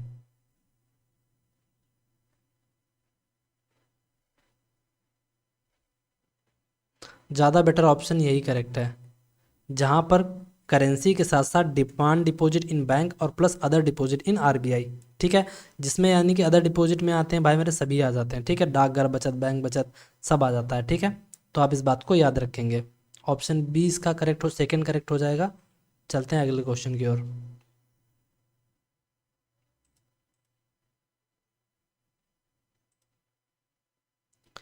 निम्नलिखित में से कौन सा एक कंपोनेंट ऑफ कैपिटल रिसीट का सही नहीं, यानी कि पूंजीगत आय का जो सही नहीं है। तो पूंजीगत आय भाई मेरे होती कैसे, आप ये बात जानते हो कि पूंजीगत आय से संबंधित जो सही नहीं है। तो पूंजीगत आय में दो चीज़ें आती हैं, इस बात को याद रखना कि आप क्या करें, किसी कंपनी को डिसइन्वेस्टमेंट कर दें, किसी कंपनी को बेच दें, या फिर आप क्या करें, किसी से पैसे उधार ले लें, तब आपकी कैपिटल रिसीट होती है। तो यहाँ पर बोला क्या है, जो इनमें से सही नहीं है। तो देखो, किसी से मैंने बोला था उधार ले लिया, ठीक है, इसमें शामिल होगा। External loan raised by the central government from abroad, विदेशों से उधार पैसा लोन ले लिया, तो ये भी सही है, ये भी सही है। यानी जो कैपिटल रिसीट में आता है उधार भाई मेरे शामिल होता है। अगला क्या बोला है कि प्रोविडेंट फंड, यानी कि provident fund and public provident fund जो होता है भाई मेरे, ये भी शामिल होता है। लेकिन टैक्स जो होता है भाई मेरे, टैक्स भाई मेरे इसमें, क्योंकि टैक्स जो होता है वो रेगुलर होता है, जबकि कैपिटल रिसीट इरेगुलर होती है, क्योंकि रोज रोज भाई मेरे टैक्स नहीं, सॉरी, एक बार में टैक्स नहीं सब लोगों से लिया जाता है कि पहले करोड़ों इकट्ठा कर लिए फिर टैक्स लेंगे, ऐसा नहीं, टैक्स तो भाई मेरे रेगुलर देना पड़ता है। इसीलिए ऑप्शन 3 जो है इसका जो कि सही नहीं है, इसीलिए ऑप्शन 3 मुझे लगाना पड़ेगा। ठीक है, चलते हैं अगले क्वेश्चन की ओर। बोला क्या है, word rupee is derived from the Sanskrit word रुपया विच मीन्स, मतलब कहने का है जो रूपी वर्ड आज हमें मतलब कि मिला है वो एक संस्कृत वर्ड है, जिसका पहले होता था नाम संस्कृत भाषा में संस्कृत वर्ड होता था रुपया। रुपये का मतलब क्या था, रुपये का मतलब था चांदी से, क्या मतलब था, चांदी से, यानी कि सिल्वर से। ठीक है, ऑप्शन 4 इसका करेक्ट हो जाएगा। चलते हैं अगले क्वेश्चन की ओर। Finance secretary of India sign which currency note, देखो नोट पर पूछा है, तो केवल केवल जो फाइनेंस सेक्रेटरी होता है वो 1 रुपये पर इसके साइन भी होंगे और ये इशू भी करेगा। ठीक है, बाकी सारे सिक्के तो यही जारी करता है, ये बात जानते हो। बाकी नोट की जब कभी बात की जाएगी तो 1 रुपये के नोट पर साइन भी फाइनेंस सेक्रेटरी के होंगे और फाइनेंस गवर्नमेंट ऑफ इंडिया इसको जारी करेगी। चलते हैं अगले क्वेश्चन की ओर। ऑप्शन पहला करेक्ट है। In India a person will be called as employed person if he works for days, मतलब कि एक व्यक्ति रोजगार जब ही माना जाता है अगर वह काम करता है 273 दिन। कितने दिन, 273 दिन। अगर वो मतलब कि 273 दिन काम करता है तो उसे रोजगार माना जाएगा, वरना नहीं माना जाएगा। ऑप्शन इसका कौन सा करेक्ट है, ऑप्शन 3 करेक्ट है। चलते हैं अगले क्वेश्चन की ओर। A low interest policy is also known as, देखो लो इंटरेस्ट किस में मिलता है, जो हम बोलते हैं चीप मनी पॉलिसी को, किसको बोलते हैं, चीप मनी पॉलिसी को हम बोलते हैं। जब चीप मनी को क्या बोलते हैं, जिस पर बहुत ही कम ब्याज मिलता है उसको हम क्या बोलते हैं, लो इंटरेस्ट मनी, यानी कि चीप मनी पॉलिसी बोलते हैं, जिसमें बहुत कम ब्याज मिलता है। चलते हैं अगले क्वेश्चन की ओर। Preliminary expenses are the example of, जो प्रीलिमिनरी जो एक्सपेंसेस होते हैं, जो प्रीलिमिनरी एक्सपेंसेस होते हैं आर किसके एग्जाम्पल हैं, यानी कि प्राथमिक जो बोले जाते हैं खर्चे वो किस में आते हैं। तो प्राथमिक खर्चे जो आते हैं वो बोले जाते हैं डिफर्ड रेवेन्यू एक्सपेंडिचर में, किसमें, डिफर्ड, अलग अलग विभिन्न विभिन्न राजस्व खर्च में बोले हैं कैलकुलेट किए जाते हैं। अब राजस्व खर्चा जो भी होता है भाई मेरे, आप ये बात जानते हो, एक होता है रेवेन्यू एक्सपेंडिचर, एक होता है कैपिटल एक्सपेंडिचर। ठीक है, तो आप ये बात जानते हो, रेवेन्यू एक्सपेंडिचर में प्रीलिमिनरी एक्सपेंसेस आर एग्जाम्पल होते हैं, यानी उनको उसमें शामिल किया जाता है। ठीक है, ऑप्शन 3 करेक्ट हो जाएगा। Which among the following image is not representing the reverse side of any Indian currency, यानी कि which निम्नलिखित में से किस इमेज को, निम्नलिखित में से which among the following image is not representing the reverse side of any Indian currency, भारतीय किसी भी भारतीय मुद्रा की जो होता है जाकर जो रिवर्स साइड होती है उसको रिप्रेजेंट कौन सी इमेज नहीं करती है।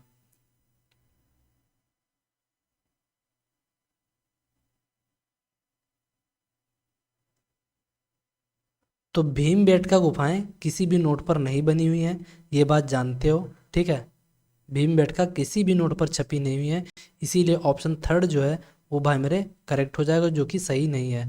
बाकी सांची का स्तूप जो होता है ये बना हुआ है 200 रुपये के नोट पर, किसके, 200 रुपये के नोट पर। रानी का वाव जो बना हुआ है जो कि मध्य प्रदेश में है, क्या है, रानी का वाव, जो कि बना हुआ है 100 रुपये के नोट पर। और हम्पी कर्नाटक जो पड़ता है, तो हम्पी विद चैरियट, क्या बोला है, हम्पी विद चैरियट, ये बना हुआ है 50 रुपये के नोट पर। बात बदले पड़ी, यानी जो बना नहीं हो भीमबेटका मंदिर किसी भी नोट पर नहीं बना हुआ। चलते हैं अगले क्वेश्चन की ओर।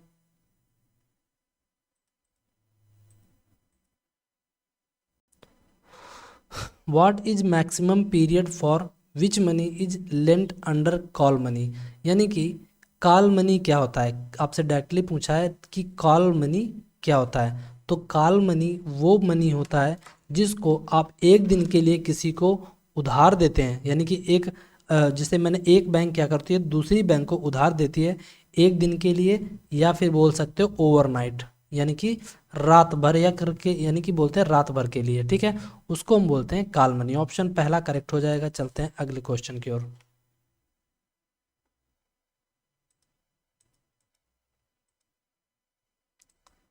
आपसे पूछा है कि वस्तुओं के आयात और निर्यात पर लगाया गया कर को क्या किस रूप में जाना जाता है। ये टैक्स का वैसे क्वेश्चन आता है, तो टैक्स की मैं टैक्स के अलग से क्वेश्चन कराऊंगा, इसमें नहीं शामिल है, लेकिन फिर भी आ गया एक, तो मैं बता देता हूँ। जो भी आप इंपोर्ट और एक्सपोर्ट करते हो, ठीक है, उस पर आप लगाते हैं सीमा शुल्क, यानी कि कस्टम ड्यूटी। क्या लगाते हैं, कस्टम ड्यूटी, ठीक है, कस्टम ड्यूटी बोलते हैं, एक्साइज बोलते हैं, कस्टम ड्यूटी बोलते होंगे, ठीक है, क्या बोलते हैं, सीमा शुल्क बोलते हैं उसको हम, वस्तुओं के आयात और निर्यात पर लगाए जाने कर के रूप में उसको हम सीमा शुल्क बोलेंगे। ऑप्शन पहला करेक्ट है। चलते हैं अगले क्वेश्चन की ओर। भारत में मुद्रा आपूर्ति की स्थिति के बारे में यह कहा जा सकता है कि, भारत की मुद्रा आपूर्ति के बारे में अगर कहना है तो ये भाई मेरे जनता के पास मुद्रा बैंकों के पास जमा राशि से कम है, मतलब जो जनता के पास जो है वो मुद्रा बैंकों के पास जमा राशि से कम है।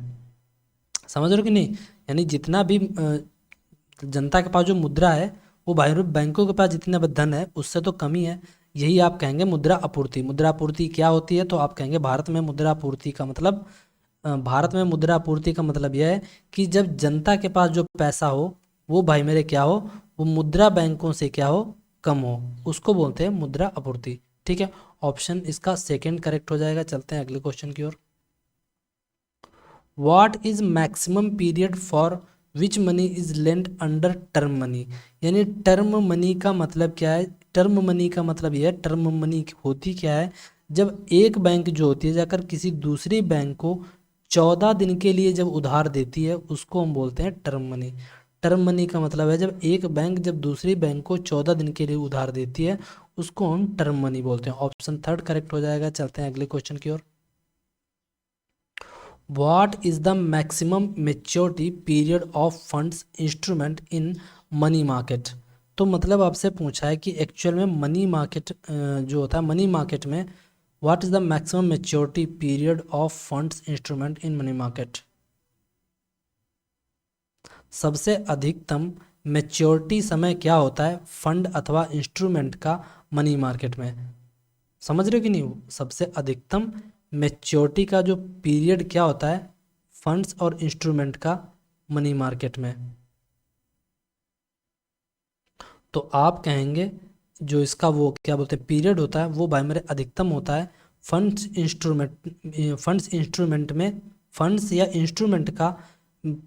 इंस्ट्रूमेंट की मेच्योरिटी का जो अधिकतम जो समय होता है, अधिकतम समय जो अगर आपसे पूछा जाएगा मनी मार्केट में तो आप कहेंगे 1 साल, ठीक है, यानी कभी भी आप फंड्स या को जमा करते हैं कितने समय के लिए, 1 साल के लिए, ठीक है। चलते हैं अगले क्वेश्चन की ओर। What is maximum period for which money is lent under notice money. अच्छा, मतलब की बात कहने का मतलब यह है कि नोटिस मनी क्या होती है, तो नोटिस मनी भाई मेरे वो मनी होती है जाकर जब एक बैंक दूसरी बैंक को 2 से 14 दिन के लिए देती हो, तो आप कहेंगे ज़्यादा से ज़्यादा 2 से 14 दिन मतलब 14 दिन के लिए दे दिया, तो यानी कि आप कहेंगे थर्ड ऑप्शन करेक्ट है, ठीक है। अधिकतम पूछा है आपसे ना, तो अधिकतम आप 14 दिन के लिए, ठीक है, वैसे तो मिनिमम 2 दिन भी हो सकता है, ठीक है। 2 से 14 दिन का मतलब होता है आपसे पूछा है कि मिनिमम 2 दिन और उससे ऊपर अधिकतम 14 दिन, ठीक है, जिसको बोलते हैं हम notice money. Option third correct हो जाएगा। चलते हैं अगले क्वेश्चन की ओर। Who regulate the money market instrument in India. भारत में मनी मार्केट इंस्ट्रूमेंट को कौन रेगुलेट करता है? तो आप लगाएंगे RBI. Reserve bank of India जो होती है जाकर मौद्रिक मार्केट को क्या करती है भारत में? कंट्रोल करती है, ठीक है, या रेगुलेट चलाती है जिसको बोलते हैं। ऑप्शन सेकंड करेक्ट है इसका। चलते हैं अगले क्वेश्चन की ओर। How much percentage of its capital fund can be borrowed by scheduled commercial bank in the call या नोटिस मनी। देखो, आपको मैंने बोला था कि कॉल या नोटिस मनी जो होता है, कॉल मनी में आप एक दिन के लिए उधार लेते हैं, ठीक है, और जबकि नोटिस मनी में 2 से 14 दिन के लिए उधार लेते हैं, ठीक है ना। तो कितना प्रतिशत का मतलब पूछा है जाकर आपकी पूंजी का, कितना प्रतिशत पूंजी का। वैसे भी यार ये क्वेश्चन ठीक है, चलो इसका बता देता हूँ, बाकी क्वेश्चन आएगा नहीं। आप कहेंगे 50%, 50%, लेकिन है नहीं।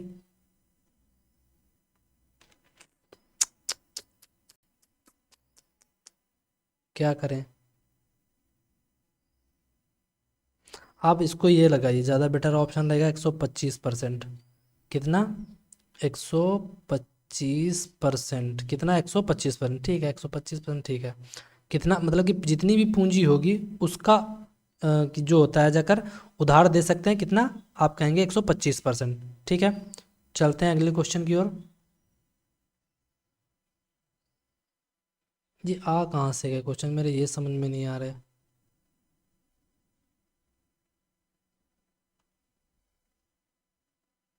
ये वाले छोड़ दो क्योंकि ये क्वेश्चन इतने मतलब बकवास क्वेश्चन होते हैं, आते ही नहीं है ऐसे क्वेश्चन, और इसमें छाप दिए हैं तो क्या किया जाए। ठीक है। What percentage of aggregate deposit can be lent by cooperative banks. अरे यार बात वही है, ये भी छोड़ दो। क्वेश्चन ये आते ही नहीं है ना, क्योंकि जो आते हैं उन्हीं को बस पढ़ना है। 100 रुपये का नोट जो होता है साइन किसके द्वारा किया जाता है? तो मैंने बोला था 1 रुपया हो या 1 रुपये से ऊपर कोई भी नोट होता है, वो भाई मेरे साइन आरबीआई गवर्नर उस पर करेगा। बात पल्ले पड़ती है। आपके पास नोट होगा, जरूर देख लेना। ऑप्शन सी इसका करेक्ट हो जाएगा। चलते हैं अगले क्वेश्चन की ओर। और 100 रुपये की अगर बात करें जाकर, थोड़ा सा हम 100 रुपये के नोट के बारे में डिस्कस कर लेते हैं। जो 100 रुपये का नोट होता है, मैंने कहा मान लो 100 रुपये का नोट है, ये इसका साइज जो होगा 66 × 142 mm होता है, ठीक है। और ये इसका कलर जो होता है वो लेवेंडर कलर का होता है, ठीक है। और इस पर बनी हुई है रानी की वाव, जो कि एमपी में है, रानी की वाव। किस पर बनी हुई है? 100 रुपये के नोट पर। ऑप्शन सी इसका करेक्ट हो जाएगा। चलते हैं अगले क्वेश्चन की ओर। निम्नलिखित में से which among the following is the near money.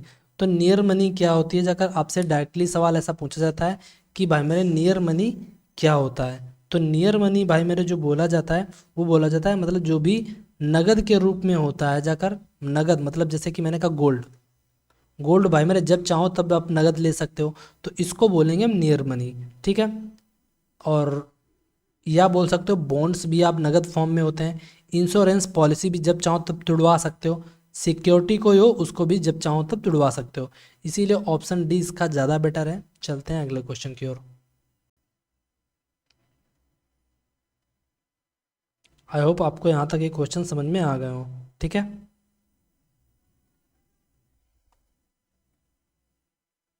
आपसे पूछा है कि dear money is policy refer to, यानी कि डियर पॉलिसी किसको उल्लेखित करती है, डियर पॉलिसी होता क्या है, डियर मनी पॉलिसी होती क्या है। तो डियर मनी पॉलिसी भाई मेरे वो पॉलिसी होती है जिसमें क्या बोलते हैं क्या बोलते हैं, जब पैसा जो हो क्या हो, पैसा, यानी कि जब क्या हो हाई रेट ऑफ इंटरेस्ट पर उपलब्ध हो। समझ रहे हो कि नहीं?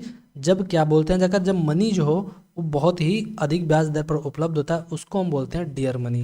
क्या बोलेंगे? Dear money. High rate of interest का मतलब होता है डियर मनी। चलते हैं अगले क्वेश्चन की ओर। निम्नलिखित में से are the feature of soiled money. Soiled note क्या होता है? सॉइल्ड मनी पूछेगा या फिर सॉइल्ड नोट पूछेगा, तो सॉइल्ड नोट को बोलते हैं हम डर्टी नोट बोलते हैं। क्या बोलते हैं? डर्टी नोट, ठीक है। ऑप्शन इसका पहला करेक्ट हो जाएगा। चलते हैं अगले क्वेश्चन की ओर। मनरेगा, मनरेगा स्टैंड्स फॉर, मनरेगा भाई मेरे एक योजना है जिसका मतलब होता है महात्मा गांधी क्या बोलते हैं जाकर, महात्मा गांधी नेशनल रूरल एम्प्लॉयमेंट, या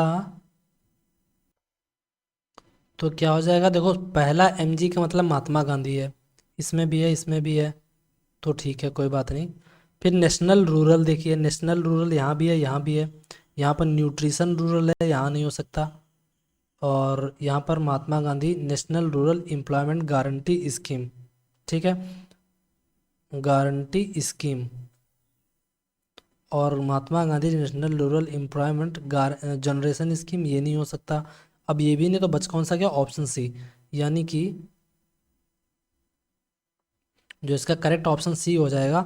मनरेगा मतलब होता है Mahatma Gandhi national rural employment guarantee scheme, समझ रहे हो कि नहीं, यानी कि रोजगार से संबंधित योजना होती है ये, ठीक है। ऑप्शन सी इसका करेक्ट है। चलते हैं अगले क्वेश्चन की ओर। आपसे पूछा highest denomination of currency notes issued by RBI, सबसे अधिकतम जो नोट छापा जा सकता है उसका वो अधिकतम छापा जा सकता है 10,000 रुपये का। ऑप्शन डी इसका करेक्ट है। चलते हैं अगले क्वेश्चन की ओर। एक सेकेंड, ठीक है,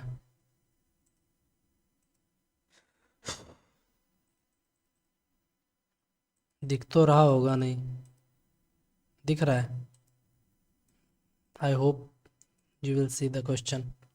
बार्टर का मतलब क्या होता है, बार्टर का मतलब होता है वस्तु विनिमय करना, यानी कि trade off goods only excluding services, यानी सर्विसेज को छोड़कर व्यापार करने की, जो सामान के साथ व्यापार करने को बोलते हैं हम बार्टर। मीन्स बार्टर का मतलब क्या होता है, ट्रेड ऑफ गुड्स ओनली, यानी सामान की बस अदला बदली की, मतलब सामान का व्यापार करना, सर्विसेज का नहीं, उसको बोलते हैं बार्टर। मीन्स बात पल्ले पड़ी। चलते हैं अगले क्वेश्चन की ओर।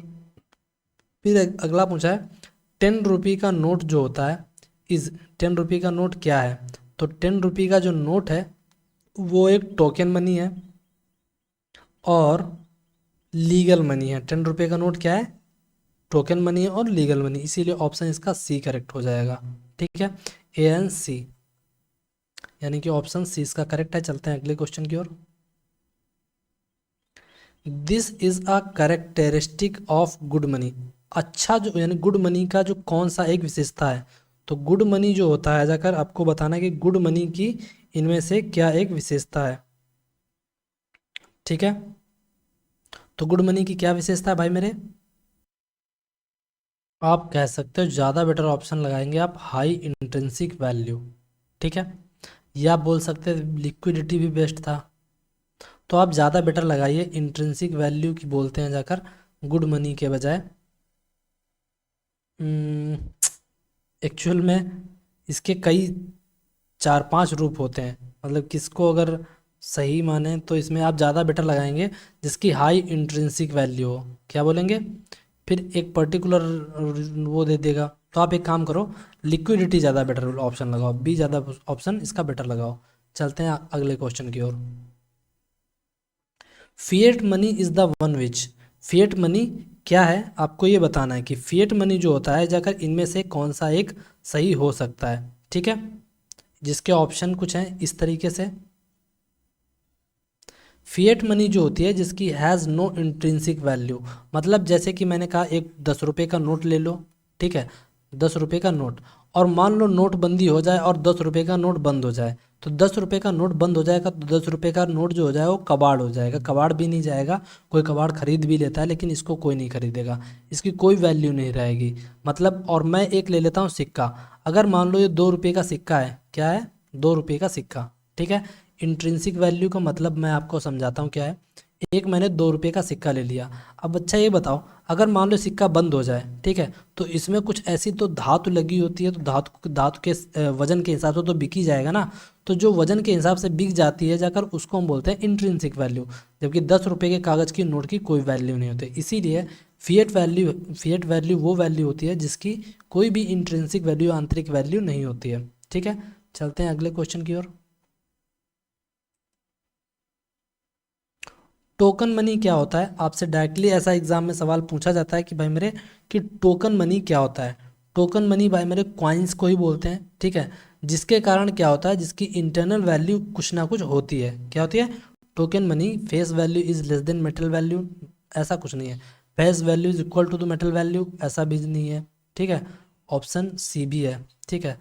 Face value is greater than the metal value, बिल्कुल ये बात सही है। फेस वैल्यू जो हो वो मेटल वैल्यू से क्या हो, ज़्यादा हो, उसी को हम बोलते हैं टोकन मनी। क्या बोलेंगे? जिसकी फेस वैल्यू क्या हो, मेटल वैल्यू से ज़्यादा हो, उसको हम बोलेंगे टोकन मनी, ठीक है। चलते हैं अगले क्वेश्चन की ओर। This is a characteristic of good money. तो करेक्टरिस्टिक ऑफ गुड मनी जो होता है वो जनरली क्या होता है, एक्सेप्टेबिलिटी उसकी ज़्यादा होती है, ठीक है।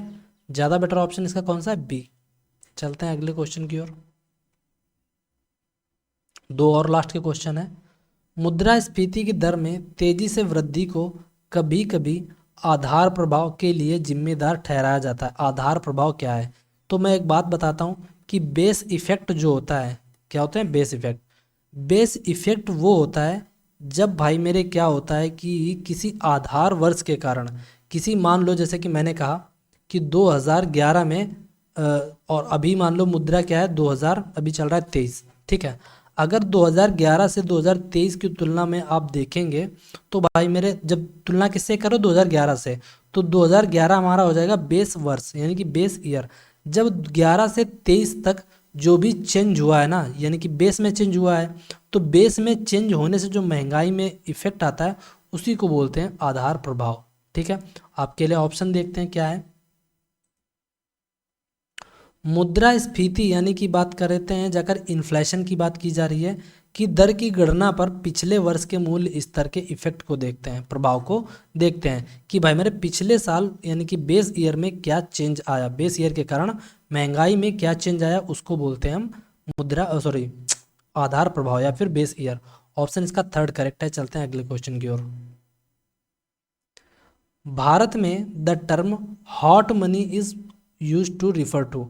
हॉट मनी क्या होती है? आपसे कई बार ऐसा एग्जाम में देख मतलब कि पूछा जाता है कि हॉट मनी क्या होती है। तो हॉट मनी जो होता है जाकर किसी भी विदेश में इन्वेस्ट की गई मुद्रा को हम बोलते हैं हॉट मनी, ठीक है। अब ऑप्शन पढ़िए। फॉरेन पोर्टफोलियो इन्वेस्टमेंट यानी कि विदेशी निवेश को हम बोलते हैं कि आप विदेश में पैसे इन्वेस्ट करें, उसको हम बोलते हैं फॉरेन पोर्टफोलियो इन्वेस्टमेंट, या फिर बोल सकते हो जाकर हॉट मनी। ऑप्शन फोर इसका करेक्ट है। चलते हैं अगले क्वेश्चन की ओर। Which one of the following, निम्नलिखित में से कौन सी स्टेटमेंट करेक्ट है जो ये बताती है कि the meaning of legal tender money. Legal tender money क्या होता है? आपसे कई बार एग्जाम में ऐसा पूछा गया होगा कि भाई मेरे लीगल टेंडर मनी क्या होती है। तो लीगल टेंडर मनी वो मनी होती है जिसको कोई भी एक्सेप्ट करने से मना ही नहीं कर सकता है, मतलब मैंडेटरी होती है कि एक्सेस करना। समझ रहे हो? जैसे कि मैंने कहा अपने यहाँ पर 5 रुपया चलता है, ठीक है, और कोई अगर दुकानदार कह दे कि भाई मेरे पास 5 रुपये, भाई मैं नहीं लूँगा, आप मतलब कि 5 रुपये का सिक्का नहीं लूँगा, 5 रुपये का नोट लूँगा, ठीक है ना। तो कोई अगर सिक्का ऐसा करने से मना कर देता है तो जाहिर सी बात आप उस पर कानूनी कार्रवाई कर सकते हैं, यानी कि लीगल टेंडर मनी जो होता है ये भाई मेरे गलत होता है, ठीक है। तो यानी यहाँ पर आप देखेंगे क्या होगा। The money which is tendered in courts of law to defray the fee of legal case.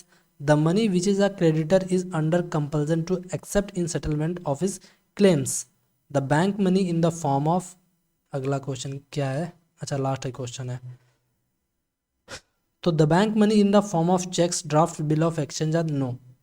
ऐसी मनी जिसको आसानी से एक्सेप्ट किया जा सके, मैं एक्सेप्ट वर्ड से बता सकता था कि the money which is creditor is under compulsion to, compulsion का मतलब उसे मजबूरी में स्वीकार करना ही पड़ेगा चाहे कैसे भी, और सेटलमेंट ऑफ इज क्लेम्स यानी कि उसको स्वीकार करना पड़ेगा ऐसी मुद्रा को, उसको बोलते हैं legal tender money. Option second इसका करेक्ट है।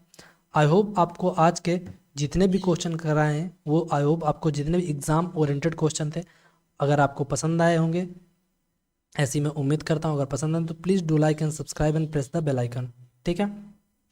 और मिलते हैं आपको हम अगली क्लास में जिसमें शायद हम पढ़ेंगे इकोनॉमिक ग्रोथ वगैरह वगैरह, या फिर हो सकता है किसी और से रिलेटेड क्वेश्चन करें, ठीक है। तब तक के लिए बाय, टेक केयर। देखो कौन सा है। एक सेकेंड। ठीक है।